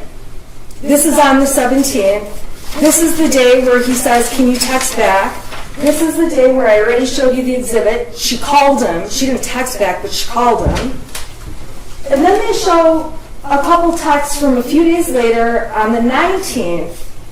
where it's obvious from the messages the Crumbleys had had an argument with their son the night before. He was upset to have his phone and things taken away. That Jennifer Crumbley gave him a melatonin to go to sleep. She should have only given him a half. It's in the messages, but she gave him the whole thing. And it knocked him out, and he slept in their bed that night.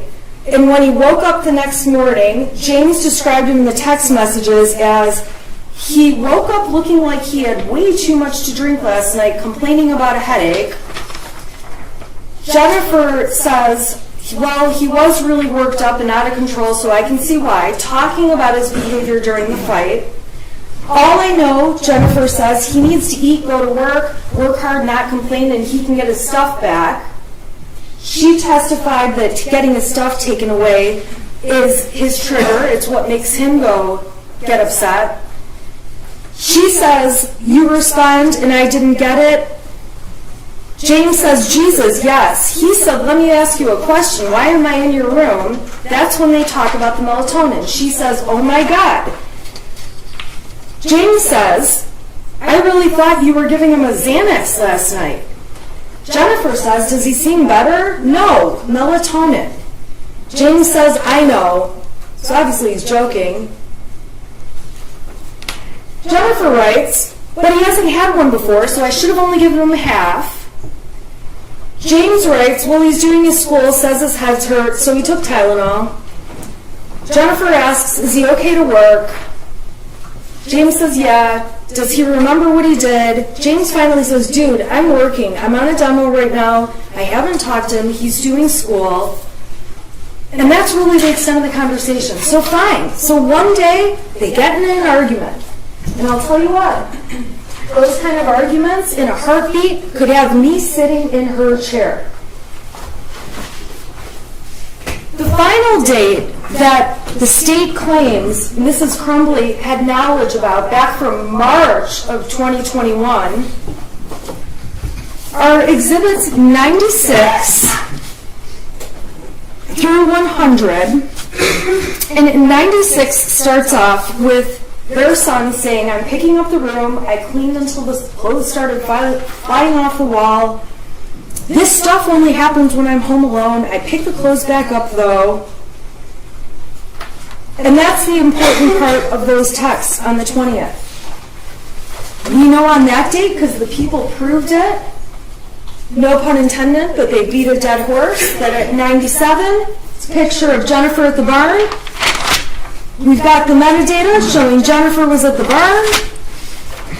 We've got another picture on 99 showing Jennifer was at the barn. And exhibit 100, Jennifer was at the barn. Big deal. Jennifer's at the barn. Their son is saying goofy stuff. Jennifer gave you the context. They had an Ouija board for a couple months after Christmas of 2020. He and his friend are playing with the Ouija board. They ultimately lost interest. They stopped doing it. Jennifer admitted to you one day to mess with them. She turned the power off in the house, turned the circuit off to mess with them. She mentioned a time where James pretended he was getting electrocuted. She didn't know what to do. She's screaming, trying to kick him, see if he's electrocuted. Ethan is laughing, taking a video of the whole thing. This family played together. They had fun. They did what families do. The prosecution just had zero context because they had tunnel vision that she was doing something wrong and was grossly negligent, and they were hell-bent on convincing you that was the case.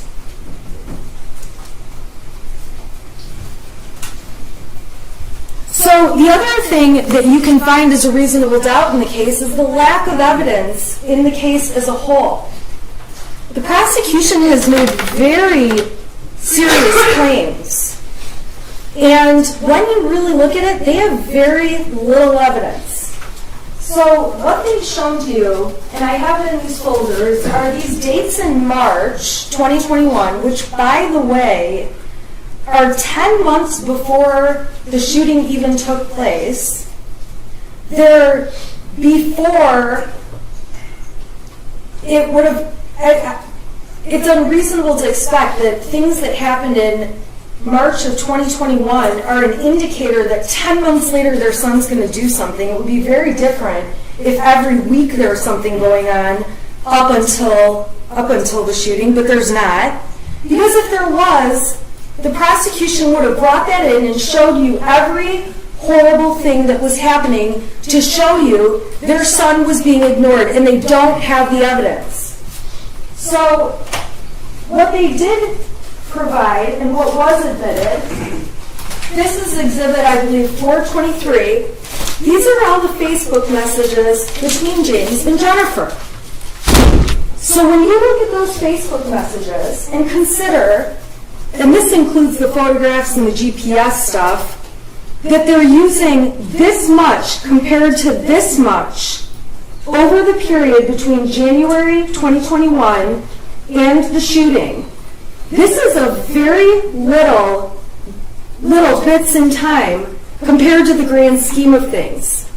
And while the officer testified and played games with me that he's not sure this is the best evidence against Mother, you better believe if they had better evidence, they'd be up here showing stronger and better evidence. This is it, ladies and gentlemen.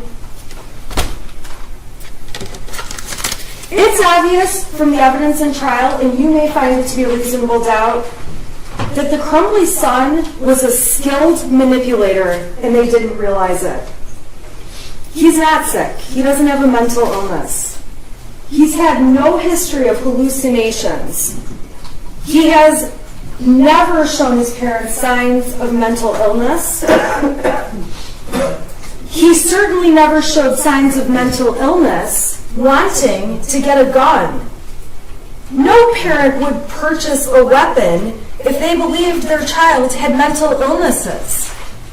And these are people that had 2 other guns in the house for months where nothing ever happened with those guns. They had no reason to believe that somehow this third gun was the thing that was going to make the difference. The texts that the prosecution admitted as Exhibit 101 were texts between the shooter and his friend that we have not named. The extent of these text messages saying goofy things like, I told my dad to take me to the doctor, he gave me pills to suck it up, it's at the point I'm asking to go to the doctor, I'm having insomnia and paranoia, I thought about calling 911, but my parents would be pissed. I don't disagree with the prosecution that these are alarming messages, but clearly the shooter's friend isn't that alarmed because he's not texting back. The shooter's friend knows there must be more going on because he doesn't tell Mrs. Crumbley, who is and he's like a second child to her. And we have no other context about these messages, and if anything, the evidence does not show that Mrs. Crumbley ever saw these messages. Now, when she sees them now, she thinks, that's crazy. She'd like to know more context. But you also have to know, and another reasonable doubt you may find in this case, is created when you compare these text messages that were sent that have alarming things between Ethan and his friend to all of the messages between them, which are over 20,000. And what you would have to believe, and what I would believe, is that if the state had stronger evidence, they would have paraded it up and we would have been seeing a lot more of these. But instead, they were admitted, and you haven't heard the friend testify, you haven't heard any context about these, and all you can see, and really all the evidence shows, is that there's no reason to believe Mrs. Crumbley ever saw that.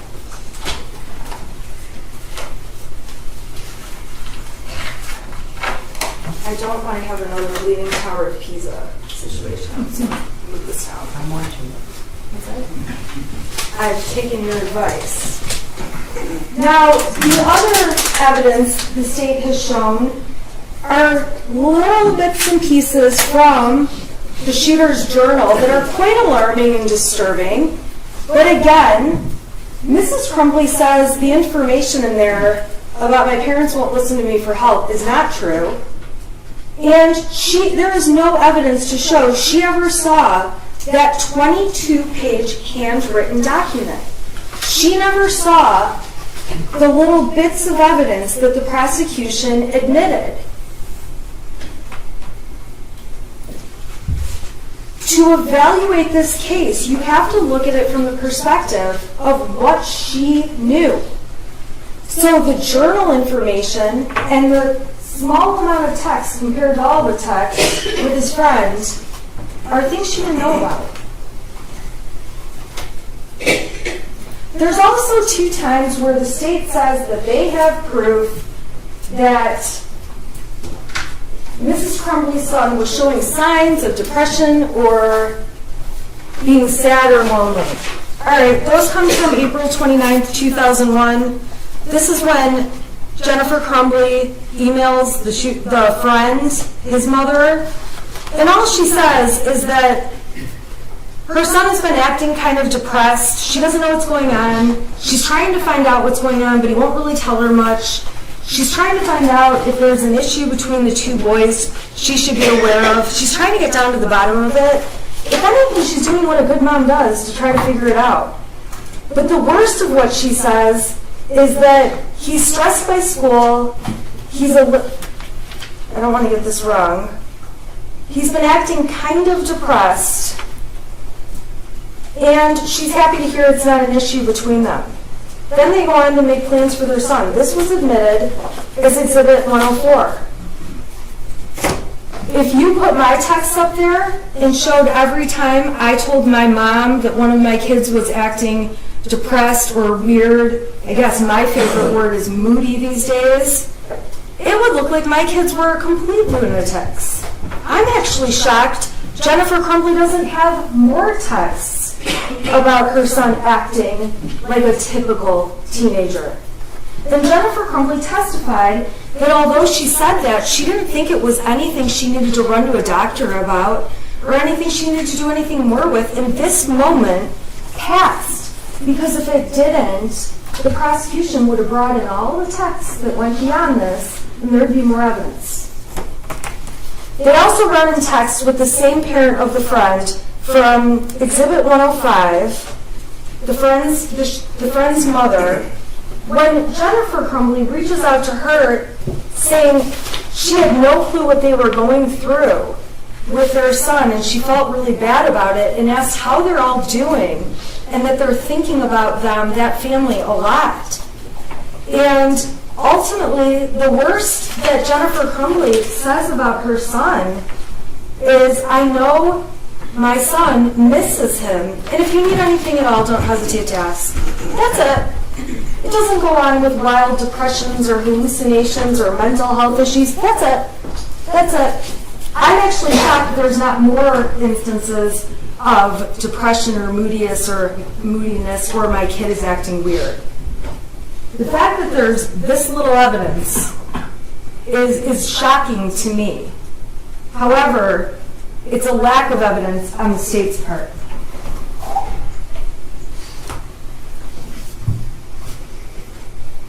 There's also a lack of evidence in Mrs. Crumbley saying he's depressed to really anyone else. Even after the shooting, when she's when she's talking to her friend Kira, to other people, to Brian, all she keeps saying over and over is, I wish there had been signs. I wish there had been something. He's a normal kid.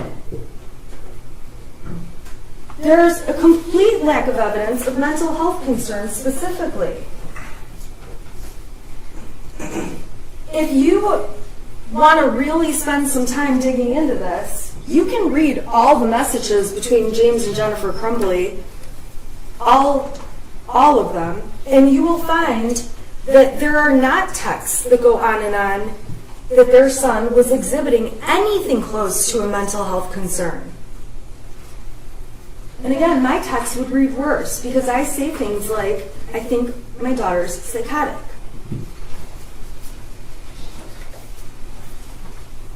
When Mrs. Crumbley did have to evaluate what's going on with her son and there was something alarming happening, she relied on people who spend day in and day out with kids, people she considers to have more expertise in kids than she does, including Pam Fine, who left her a very nonchalant voicemail that you've heard, that was Exhibit 115 if you want to hear it again, saying Ethan was looking up bullets in school today. It's not illegal, it's not wrong, he's not in any trouble. It's just like how teachers can't look up hops for beer. You don't need to call me back. She was relying on the representations by the school counselor, Sean Hopkins, who took the stand and has had a lot of training, hundreds of hours of training, and made it very clear this was just an issue where he needed some kind of therapy and didn't think it was necessary to suggest to the Crumbleys, go to Common Ground today, or serious enough that he called 911. And she relied on the assistant dean, who also has an abundance of experience Mrs. Crumbley doesn't have. And quite frankly, my kids didn't come with a handbook, and my guess is her son didn't either. And the assistant dean said the same thing in the meeting with Mr. Hopkins, that Ethan Crumbley that the son could remain in school that day, that he would probably be better off, according to Mr. Hopkins, around peers versus being alone, and that as long as they got him an appointment within 48 hours for some kind of counseling or therapist, that was sufficient. So it's absolutely not credible when a witness from the school, like Mr. Hopkins or Mr. Ejak, gets up on the stand and says, even if a kid is very sick, we cannot force them to go home. That is not true. And as parents with common sense, you should know that's not true. Because when my kids are puking, my kids' school will not let them be there. And when they have a temperature, not only can they not be there, but my children's school is always nice enough to remind me they can't be there for the next 24 hours, which means they can't be there the next day either. So reasonable doubt can be found in the fact that trained professionals told Mrs. Crumbley her son was not a risk, and Mrs. Crumbley relied upon it. This school also failed to even really look at the situation and tell her about things from the year before. They made it very clear that he was not in any kind of discipline issue, which is shocking to me and was shocking to Mrs. Crumbley, considering he's off topic looking at bullets in school. He's looking at a video in school of some kind of violent pictures, and then he draws a gun on his math paper instead of doing the math paper. So when school officials say, okay, this is really not a big deal, all we want is a counselor within 48 hours, Mrs. Crumbley took that as a very strong sign that things were fine. And reasonable doubt can come from the fact that those three people at the school, Fine, Ejak, and Hopkins, are mandatory reporters by CPS who would have reported if they thought Mrs. Crumbley or Mr. Crumbley were neglecting their son. Mrs. Crumbley even commented to others about the nonchalance that was at that meeting, that it was only 12 minutes long, which surprised her, that she was disappointed they didn't take it more seriously, that she was surprised there was no disciplinary action, and she left the school actually feeling better that maybe she had overreacted when she flew over to the school. Now, the people who are trained in these areas, they didn't just say, we're not trained in these areas. They gave specific examples. They said that kids who are really a threat, they would show nervous behavior. They would show anxiety about somebody else handling their belongings. In this case, the shooter was cool as a cucumber as Mr. Ejak went down, got his backpack with the gun in it, and brought it to him. And Mr. Hopkins and Ejak said they hoped they could get him into counseling today, but ultimately said he can stay at school and we'll give you 48 hours to get it situated. All right, so the prosecution keeps harping on the fact that Mrs. Crumbley knew they had bought a gun and that the people at the school didn't. This is Oxford Community Schools.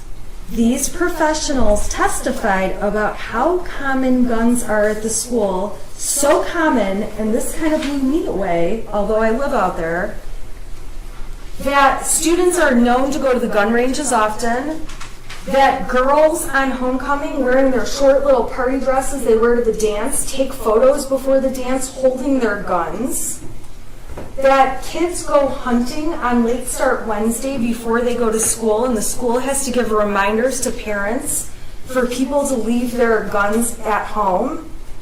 So this school that obviously has a strong gun culture going on, that sees a student looking at bullets, looking at a video game type thing with violence, and seeing a gun drawn on a paper, that these school officials, knowing that community, that they didn't ask if he had a gun when they carried the backpack down, and did make a comment about how heavy it was, although the comment evidently was made to a different teacher, and I misunderstood and thought it had been made to the shooter.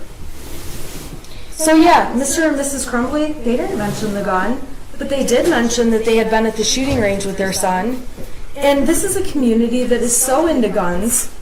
I can't even believe that these girls, I always look at those pictures on Facebook and think, oh my God, how short are those dresses? And these are girls showing their dresses with their guns in their hand. They know this is a gun community. Reasonable doubt can be found from the fact that the biggest concern at the time was suicide and not homicide. The worst case scenario that was presented would lead a reasonable person to believe there was a possibility of suicide, not homicide.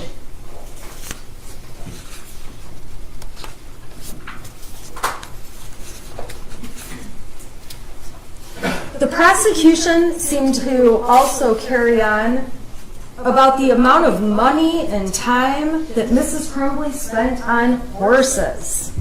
Just because she spends money and time on horses doesn't mean she doesn't love her son. And the fact that they have to stretch so much can create reasonable doubt. And if you actually look at the exhibits the defense submitted, you'll see that Mrs. Crumbley said she has to get a second job to pay for the braces, which are very expensive to put on her child's teeth. She paid for her son to be a part of a bowling team.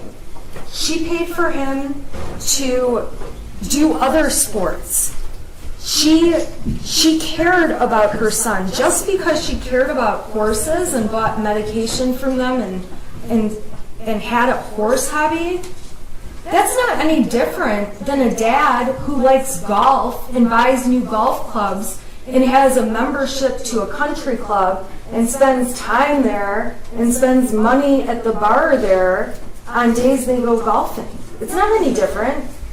To try to suggest that it shows the priorities were on horses and not their son is just garbage. This is a son who had everything he needed and all kinds of opportunities in life. A son they take camping and on vacation to Cedar Point. Not only do they take him, they take a friend with them. These are parents that clearly love their child. They're sitting there playing board games with him, spending time doing that. That's all in the Facebook pictures that were admitted. Those are submitted to you as exhibits, and you can take a look at them if you want to. Brian's testimony in this case absolutely creates reasonable doubt. When Brian Meloche testified, there's no question he was inconsistent. And I would submit to you that after, there was no reason law enforcement needed to interview him for 2 hours, 1 hour, and then 3 hours. But over time, the police certainly caught on to the fact that the more you ask Brian the same question over and over, and he realizes he's not giving the answer you like, he changes it. And while the prosecution tries to make it sound like, well, he didn't want his affair outed, from the very beginning, he told them he was having the affair with Mrs. Crumbley. That was not something that ever changed. It wasn't until the third interview when they started talking about his pension, talking about his job, that he felt pressure. He agreed with the word pressure, and he agreed with the word veiled threats, although he did take it back later, that the police wanted him to say something bad about Mrs. Crumbley. And I would submit to you that they probably did that to all of the witnesses in the case. But Brian Meloche was the one who admitted to it. And when Mr. Keast got back up there and asked him more questions and asked him more questions, Brian got right back in line like he was supposed to and told them exactly what he knew they wanted to hear. Brian is a terrible witness. He said he had memory problems, and quite frankly, when he's testifying that he knows that the gun was in the car that day of the shooting, we all know no one thinks that's true. Mrs. Crumbley testified and explained the day the gun was in the car. Brian's just wrong.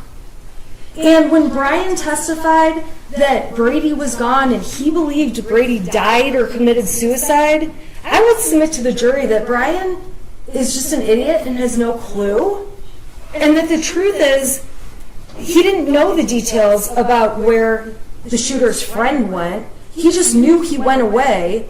Wherever he got that suicide idea from, who knows? The prosecution didn't show any texts or anything to support that.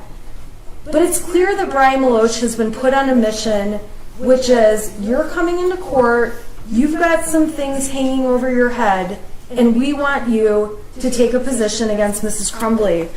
And I would submit to you that if you read the 77-page exhibit that I got yesterday and went through in painstaking detail with you, you can see that Brian Meloche did not think of Mrs. Crumbley that way when he knew her and when he dealt with her. And he testified the only places he got new information about her that made him think differently about his answers were from law enforcement and were from the media. The media that we have talked about in this case repeatedly as being inaccurate.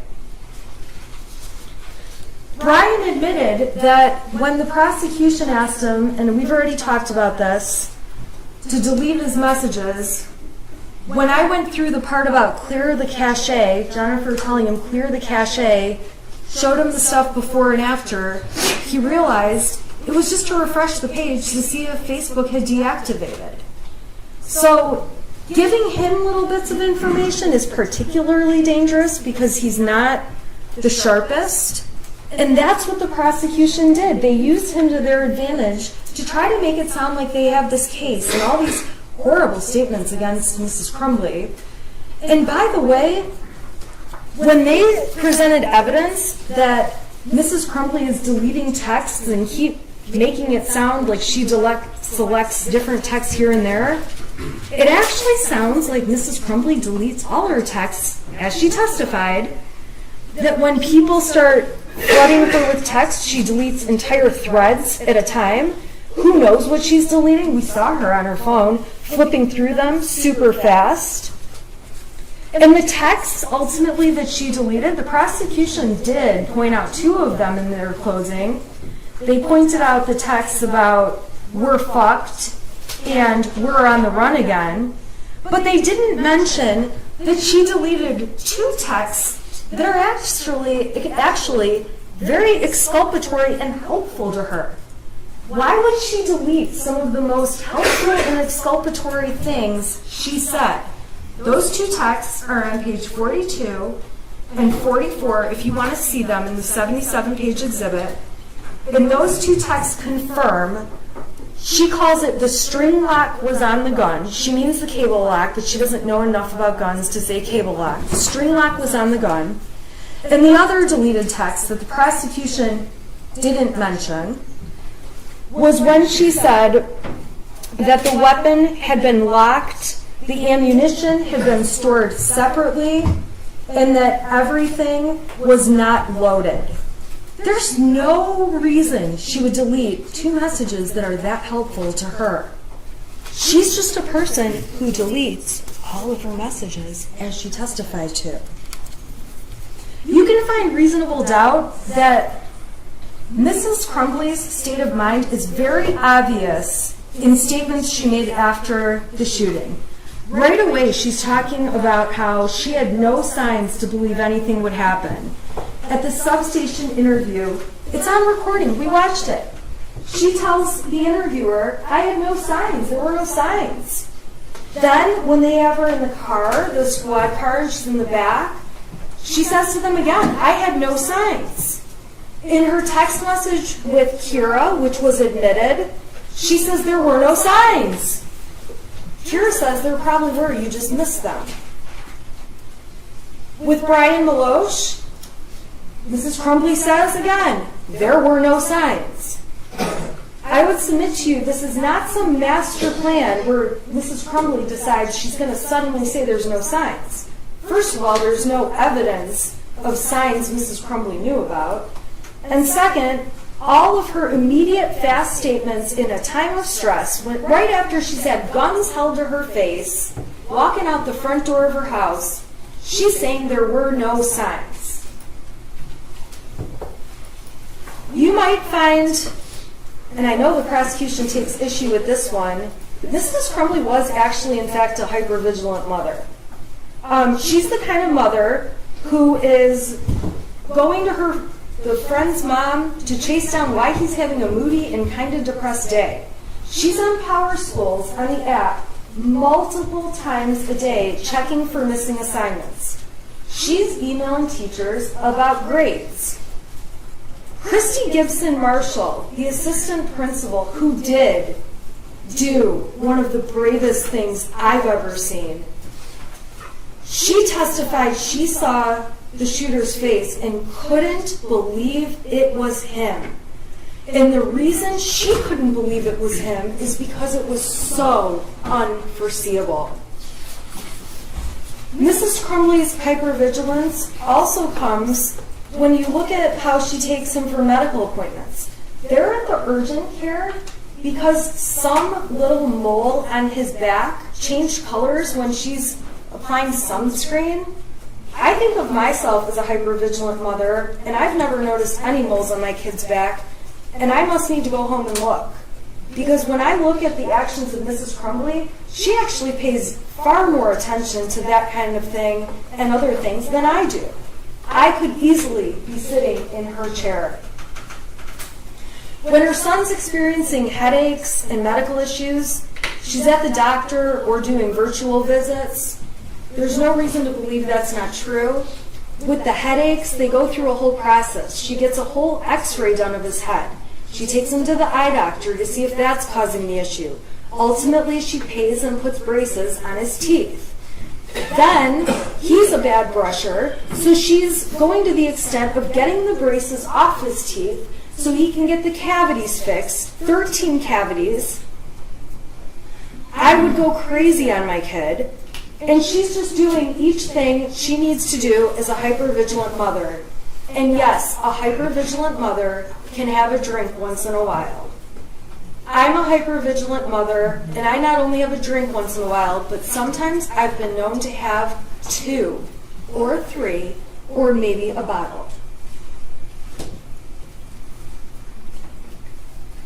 Reasonable doubt can be found from the fact that Jennifer Crumbley did her best as a mother. While going to the shooting range is not her thing, she's trying to find a way to bond with her son, who has just had his best friend move away. She took him camping, took him on trips, brought the second son along like I've already talked about. She let him have pets. He has the cutest little kitten you've ever seen in these Facebook pictures. Board game nights with him. She's not neglecting it in any way. And if anything, she's going to the gun range for him, not because she enjoys it. You can tell how much she loves it when she gets up there, shoots a couple shots, and then just stands there letting him enjoy the activity he likes. And I do the same thing for my kid. He likes to go to skate parks. I would rather do anything but go to the skate park. But I sit there and watch and say, oh, that was amazing. And all I hear is, Mom, watch this. Mom, watch this. Mom, watch this. And I would rather do anything else. But Mrs. Crumbley on that day is trying her best to bond with her child and have a relationship. Showing the pictures of the messy house was just not necessary. And the prosecution explained to you they weren't trying to prove she had a messy house, but much of it was just so unnecessary that I would suggest they are trying to make her look bad. They do kind of make her look a little bit like a hoarder.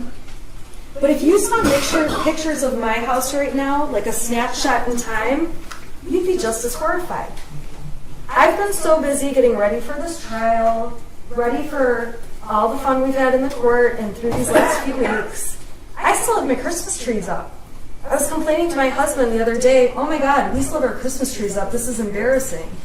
And he said, hey Shannon, we still have ceramic pumpkins up. And I realized, oh yeah, all of our fall decorations are out too. And right now, I have piles of laundry all over. My kids over Christmas break put together stacks of stuff I need to take to the Salvation Army. I have donations of my own that need to go. My house right now, if they did a search warrant today, would look just as bad as Mrs. Crumbley's, and it says nothing about me parenting my child. If anything, when I come home from work, I make a deliberate decision. All right, listen, I can run around this house for 3 hours and try to get as much as I can done, or I can sit on my couch and watch old episodes of the Kardashians with my daughter. And I believe my time is better spent hanging out with her watching trashy TV than cleaning up my house because I get a chance to spend time with her. And Mrs. Crumbley was the same kind of mom. She was waiting until the holidays to have more time. She said she was going to clean her son's room. I would be screaming that I would make my son clean his room, but regardless, the project coming up was going to be to get those rooms in order. But at that point in the year when the holidays are coming up and you're getting ready for all of it and going through Thanksgiving, it does get to a point where you do have boxes piling up and you're just trying to get through those last days of school to get to Christmas break. There's reasonable doubt when you look at what Mrs. Crumbley thought after the meeting with Mr. Hopkins and Mr. Ejak. The state of mind she was in and her thoughts and what she was thinking come in through her statements. She thought everything was way less of a big deal when she left that meeting. She thought leaving him in school with his friends was the better decision based on Hopkins saying peer support is a good thing. She thought making him an appointment was sufficient. An appointment within 48 hours was sufficient. That doesn't even mean the appointment was going to be within 48 hours. Reasonable doubt can be seen in the video when Mrs. Crumbley first sees her son at the substation. Her reaction to seeing him in this complete state of disbelief as to what's going on is to look at him and say, why? Why? She doesn't look at him and say, I knew you were going to do this. She doesn't look at him and say, see, I knew we shouldn't have bought that gun. She says, why? Why? And when he says, take care of Dexter, she cannot believe that's her son and goes back into the other room with her husband and says, what the fuck? He didn't even care. And while the prosecution asked questions about, well, she's not sobbing, and we hear sobbing, and that's clearly James. James is sobbing. When you look at the video, if you decide you need to see it, Mrs. Crumbley is dabbing her eyes and wiping her eyes. And fine, she's not the crier some other people are.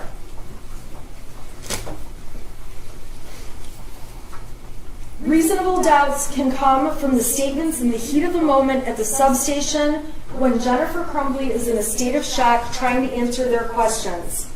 She says, he's never done anything bad. This is after she already has somebody saying you really should have a lawyer there. She's still just talking about what the truth is.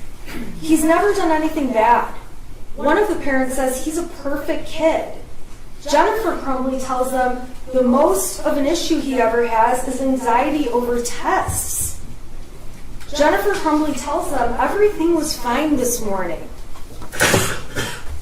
In the statements Jennifer Crumbley made when she was in the car and doesn't even know yet if there has been fatalities, she says he's never done anything.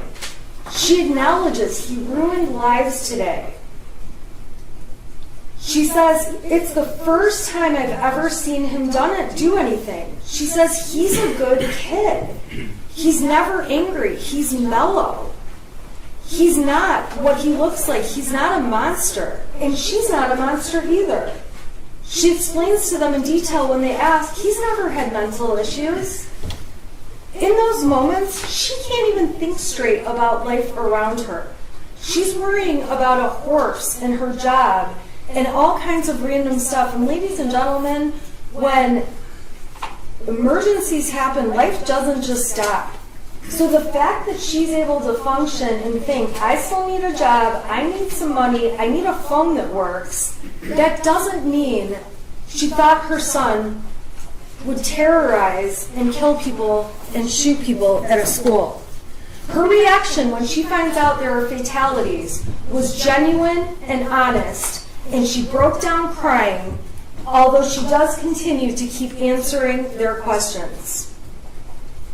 She explains why she feels like fatalities are different. She explained that on the stand. If he had shot people and injured them, it was something they could at least deal with. But a fatality is a fatality and can never be changed. The prosecution's attempt to misconstrue Jennifer's entire demeanor is a reasonable doubt in this case to show they don't have a strong case. They keep saying she's not sad. Jennifer explains she went into what can I do mode. She did show sadness if you read the texts between her and Mr. Maloche. She showed sadness in the way that she shows sadness. And for these officers to get up on the stand and say she didn't behave like the mother of a school shooter should behave is nonsense. None of them have ever dealt with the mother of a teenager who has just killed people and shot many others. There isn't a right way in any handbook to say how you should or should not behave. Trying to make her look selfish and callous goes right with that same thing. How she reacts is how she reacts. You see it on the screen.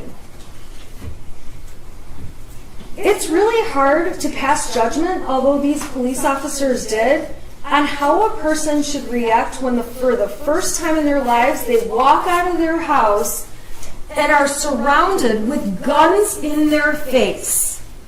Or how a person would react to be woken up in the middle of the night on a mattress with police around them and above them with guns in her face. So not only has anyone not been in the shoes of a school shooter and dealing with the kind of emotions that would come with that, they also don't know. And there isn't a standard reaction for how you behave when you're surrounded with guns in your face. Jennifer's own statement provides reasonable doubt that she didn't think he would hurt other people. She typed to him, "Even don't do it. She didn't say, don't shoot people. She didn't say, don't hurt anyone. She thought the only thing on her radar that could be possible at that point, knowing there's an open shooter and he has a weapon, was that he would kill himself. Reasonable doubt can be found in Jennifer's testimony. Jennifer's testimony is evidence, and at the end of the day, whether you believe, like, hate, however you feel about her testimony, the defense didn't have to prove anything. You still have to evaluate the prosecution's case for what it was. However, Jennifer Crumbley did take the stand, and that was not easy for her, to give you additional context about what was going on in the shreds of evidence the prosecution cherry-picked and put before you. The only person who's actually been consistent in this case, and you can find reasonable doubt from this, is Jennifer. She's consistent in what she says to police, what she says to her husband about things, and what she says to other witnesses who testified. You can find reasonable doubt in the fact that the police officers are very, very biased in this case. There is no doubt this is one of the most awful situations any one of them have ever been involved in. But it's also very clear they have a narrative that Jennifer Crumbley is responsible, and when they came in here and took that witness stand, they were going to mess with me on questions that were so stupid. Like this ATF agent telling me he doesn't know if teenagers could lie. Everyone in the room knows a teenager could lie. That was a lowball. Just answer the question. When you have an ATF agent that can't even get on the stand and answer a question that's common sense, that should speak volumes. That there's a narrative they've been directed to get out, and they have an agenda. And that agenda, ladies and gentlemen, is not positive for Jennifer Crumbley. Making this big deal about money and cash that Mrs. Crumbley took out is another reasonable doubt in this case. Mrs. Crumbley explained her dad had accounts frozen. She didn't want her accounts to be frozen. Her dad put money in that day so she could take it out. Getting money out of the account that had her son's name on it wasn't done in any way to steal money from her son or show she doesn't care about him. She's the one that contributes every week from her paycheck into that account. And at the end of the day, she wants cash because everyone in the world absolutely hates her. She didn't walk in places and hand them a credit card. Hey, Jennifer Crumbley's on that credit card. The only option she had was cash. She can't go in and start showing identification and things to get hotel rooms, and the more cash she can use, the better. The less she has to risk that people are going to figure out who she is. And remember, the world was essentially showing its colors against her as she was receiving threatening messages in the days that followed that shooting. On Facebook, from other people, in her emails, in her Instagram, everywhere. They're so threatening, her employer is making her shut down accounts.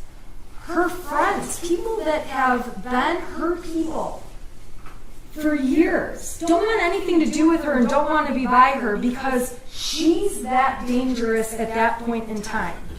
So for her to want to have cash makes absolute perfect sense. That's not a sign she's trying to flee.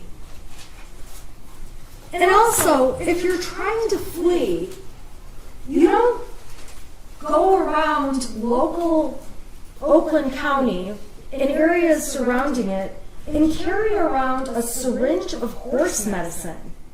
If you're going to flee, you abort mission on the horses. At that point, you're fleeing. It's very obvious Jennifer Crumbley, her intent was not to flee.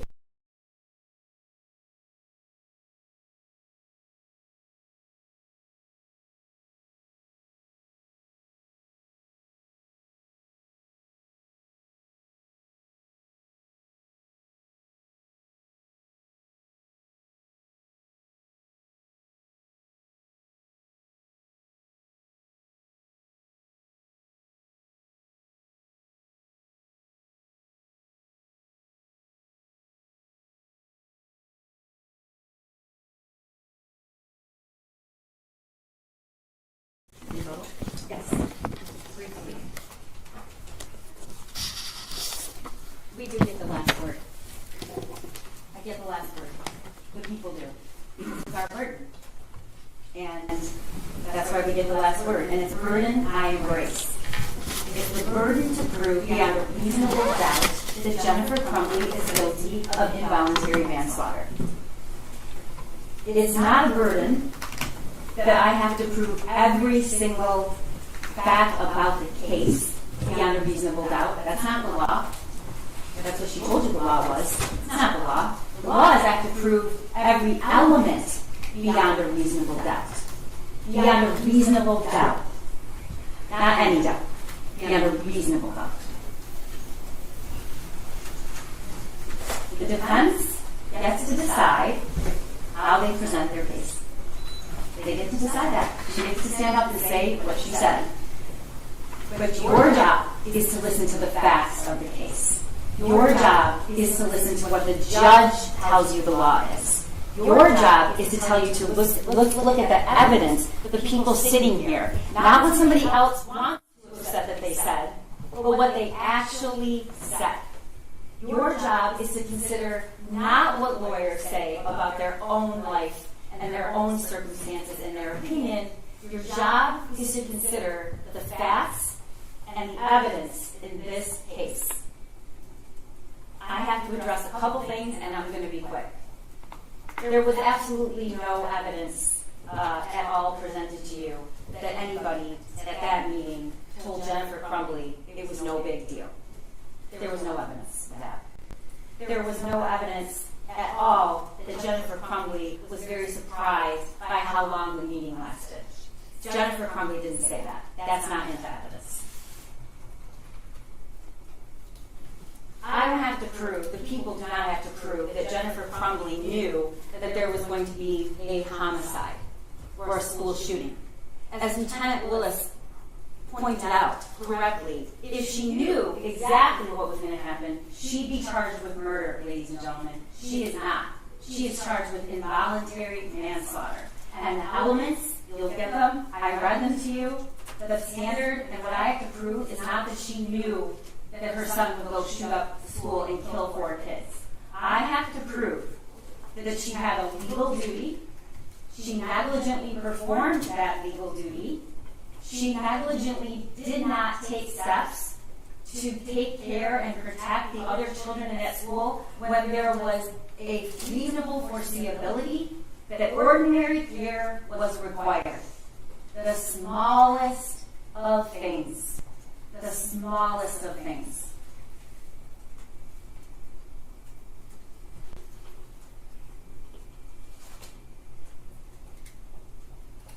I apologize to the law enforcement in this room and any listening that I have to stand here and to defend their integrity. But I do. Because if you believe that Special Agent Brandon and Lieutenant Willis and the other law enforcement that took the stand here, including I'm objecting because I'm allowed to argue based on what's in evidence, and Ms. McDonald is trying to make me sound like I've done something wrong. And I didn't. My argument was proper.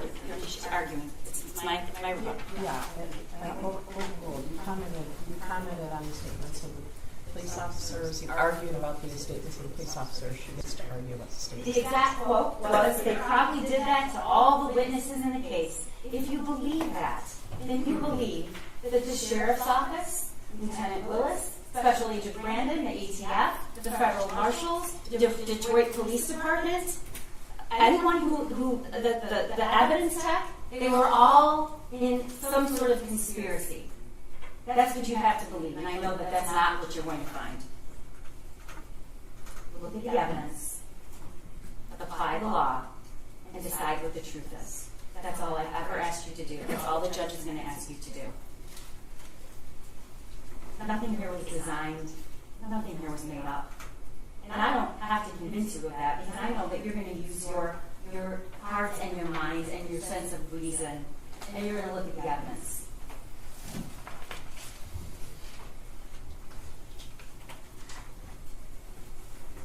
The first statement Jennifer Crumbley makes about this gun, her son's gun, was at the substation after the shooting, and this is what she said. It was hidden.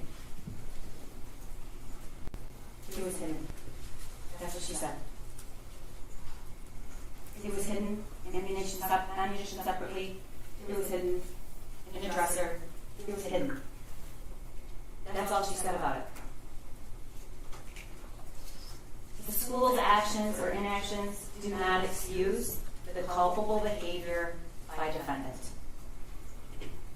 Ladies and gentlemen, he literally drew a picture of what he was going to do. He drew a picture. It says, "Help me." It has the drawing of the gun that she bought him, posted, and bragged about. Blood everywhere. The thoughts won't stop. The world is dead.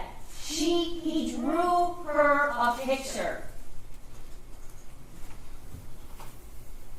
Pretty egregious and unique circumstances. And in fact, it is absolutely not true that we have to worry that we'll all be sitting here.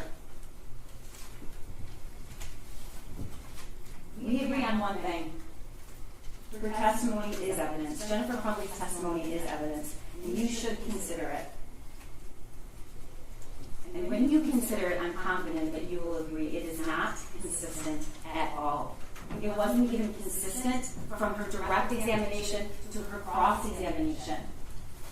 She acknowledged, sitting here, when Mr. Keys asked her about, "Where's his phone? You said you took the phone."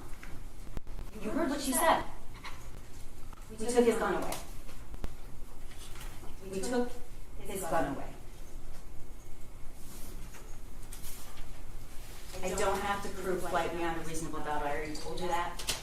You can infer consciousness of mind. And what does that mean? You run, you delete text messages, and you lie because you know she knew she did something wrong. The question about why Jennifer Crumbley didn't take one of these small actions, secure the gun, find out where the gun is, it looms large in this courtroom. There is no one it looms larger for than the victims and the family members of those kids who were killed on that day. We don't have to prove why. But remember what she said. I wouldn't change a thing. Just hours ago, she said, I wouldn't change a thing.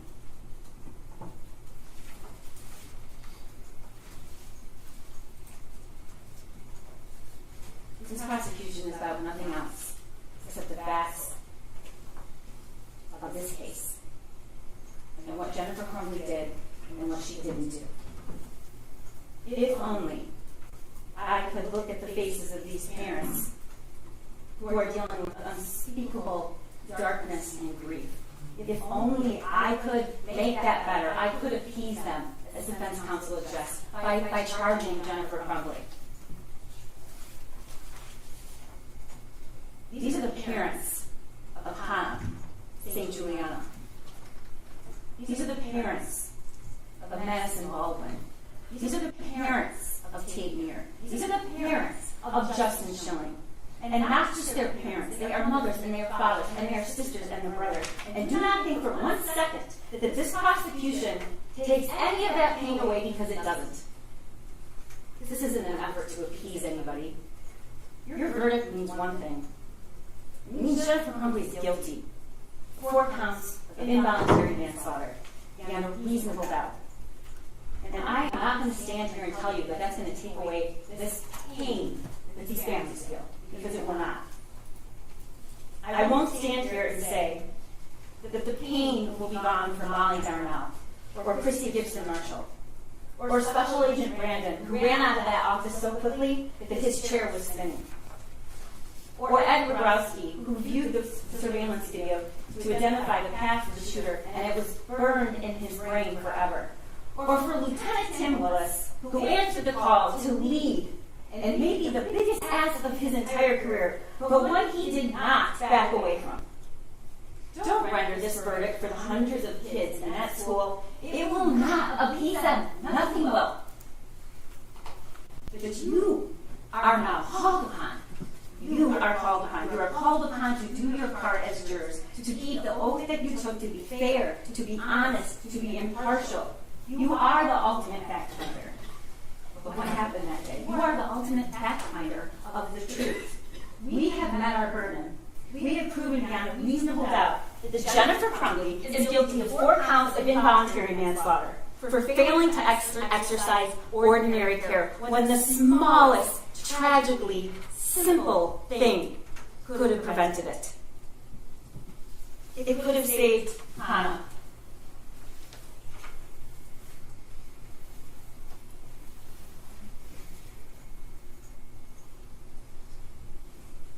It could have saved Madison. It could have saved Kate. And it could have saved Justin. And she sat here and she said she wouldn't do one thing different.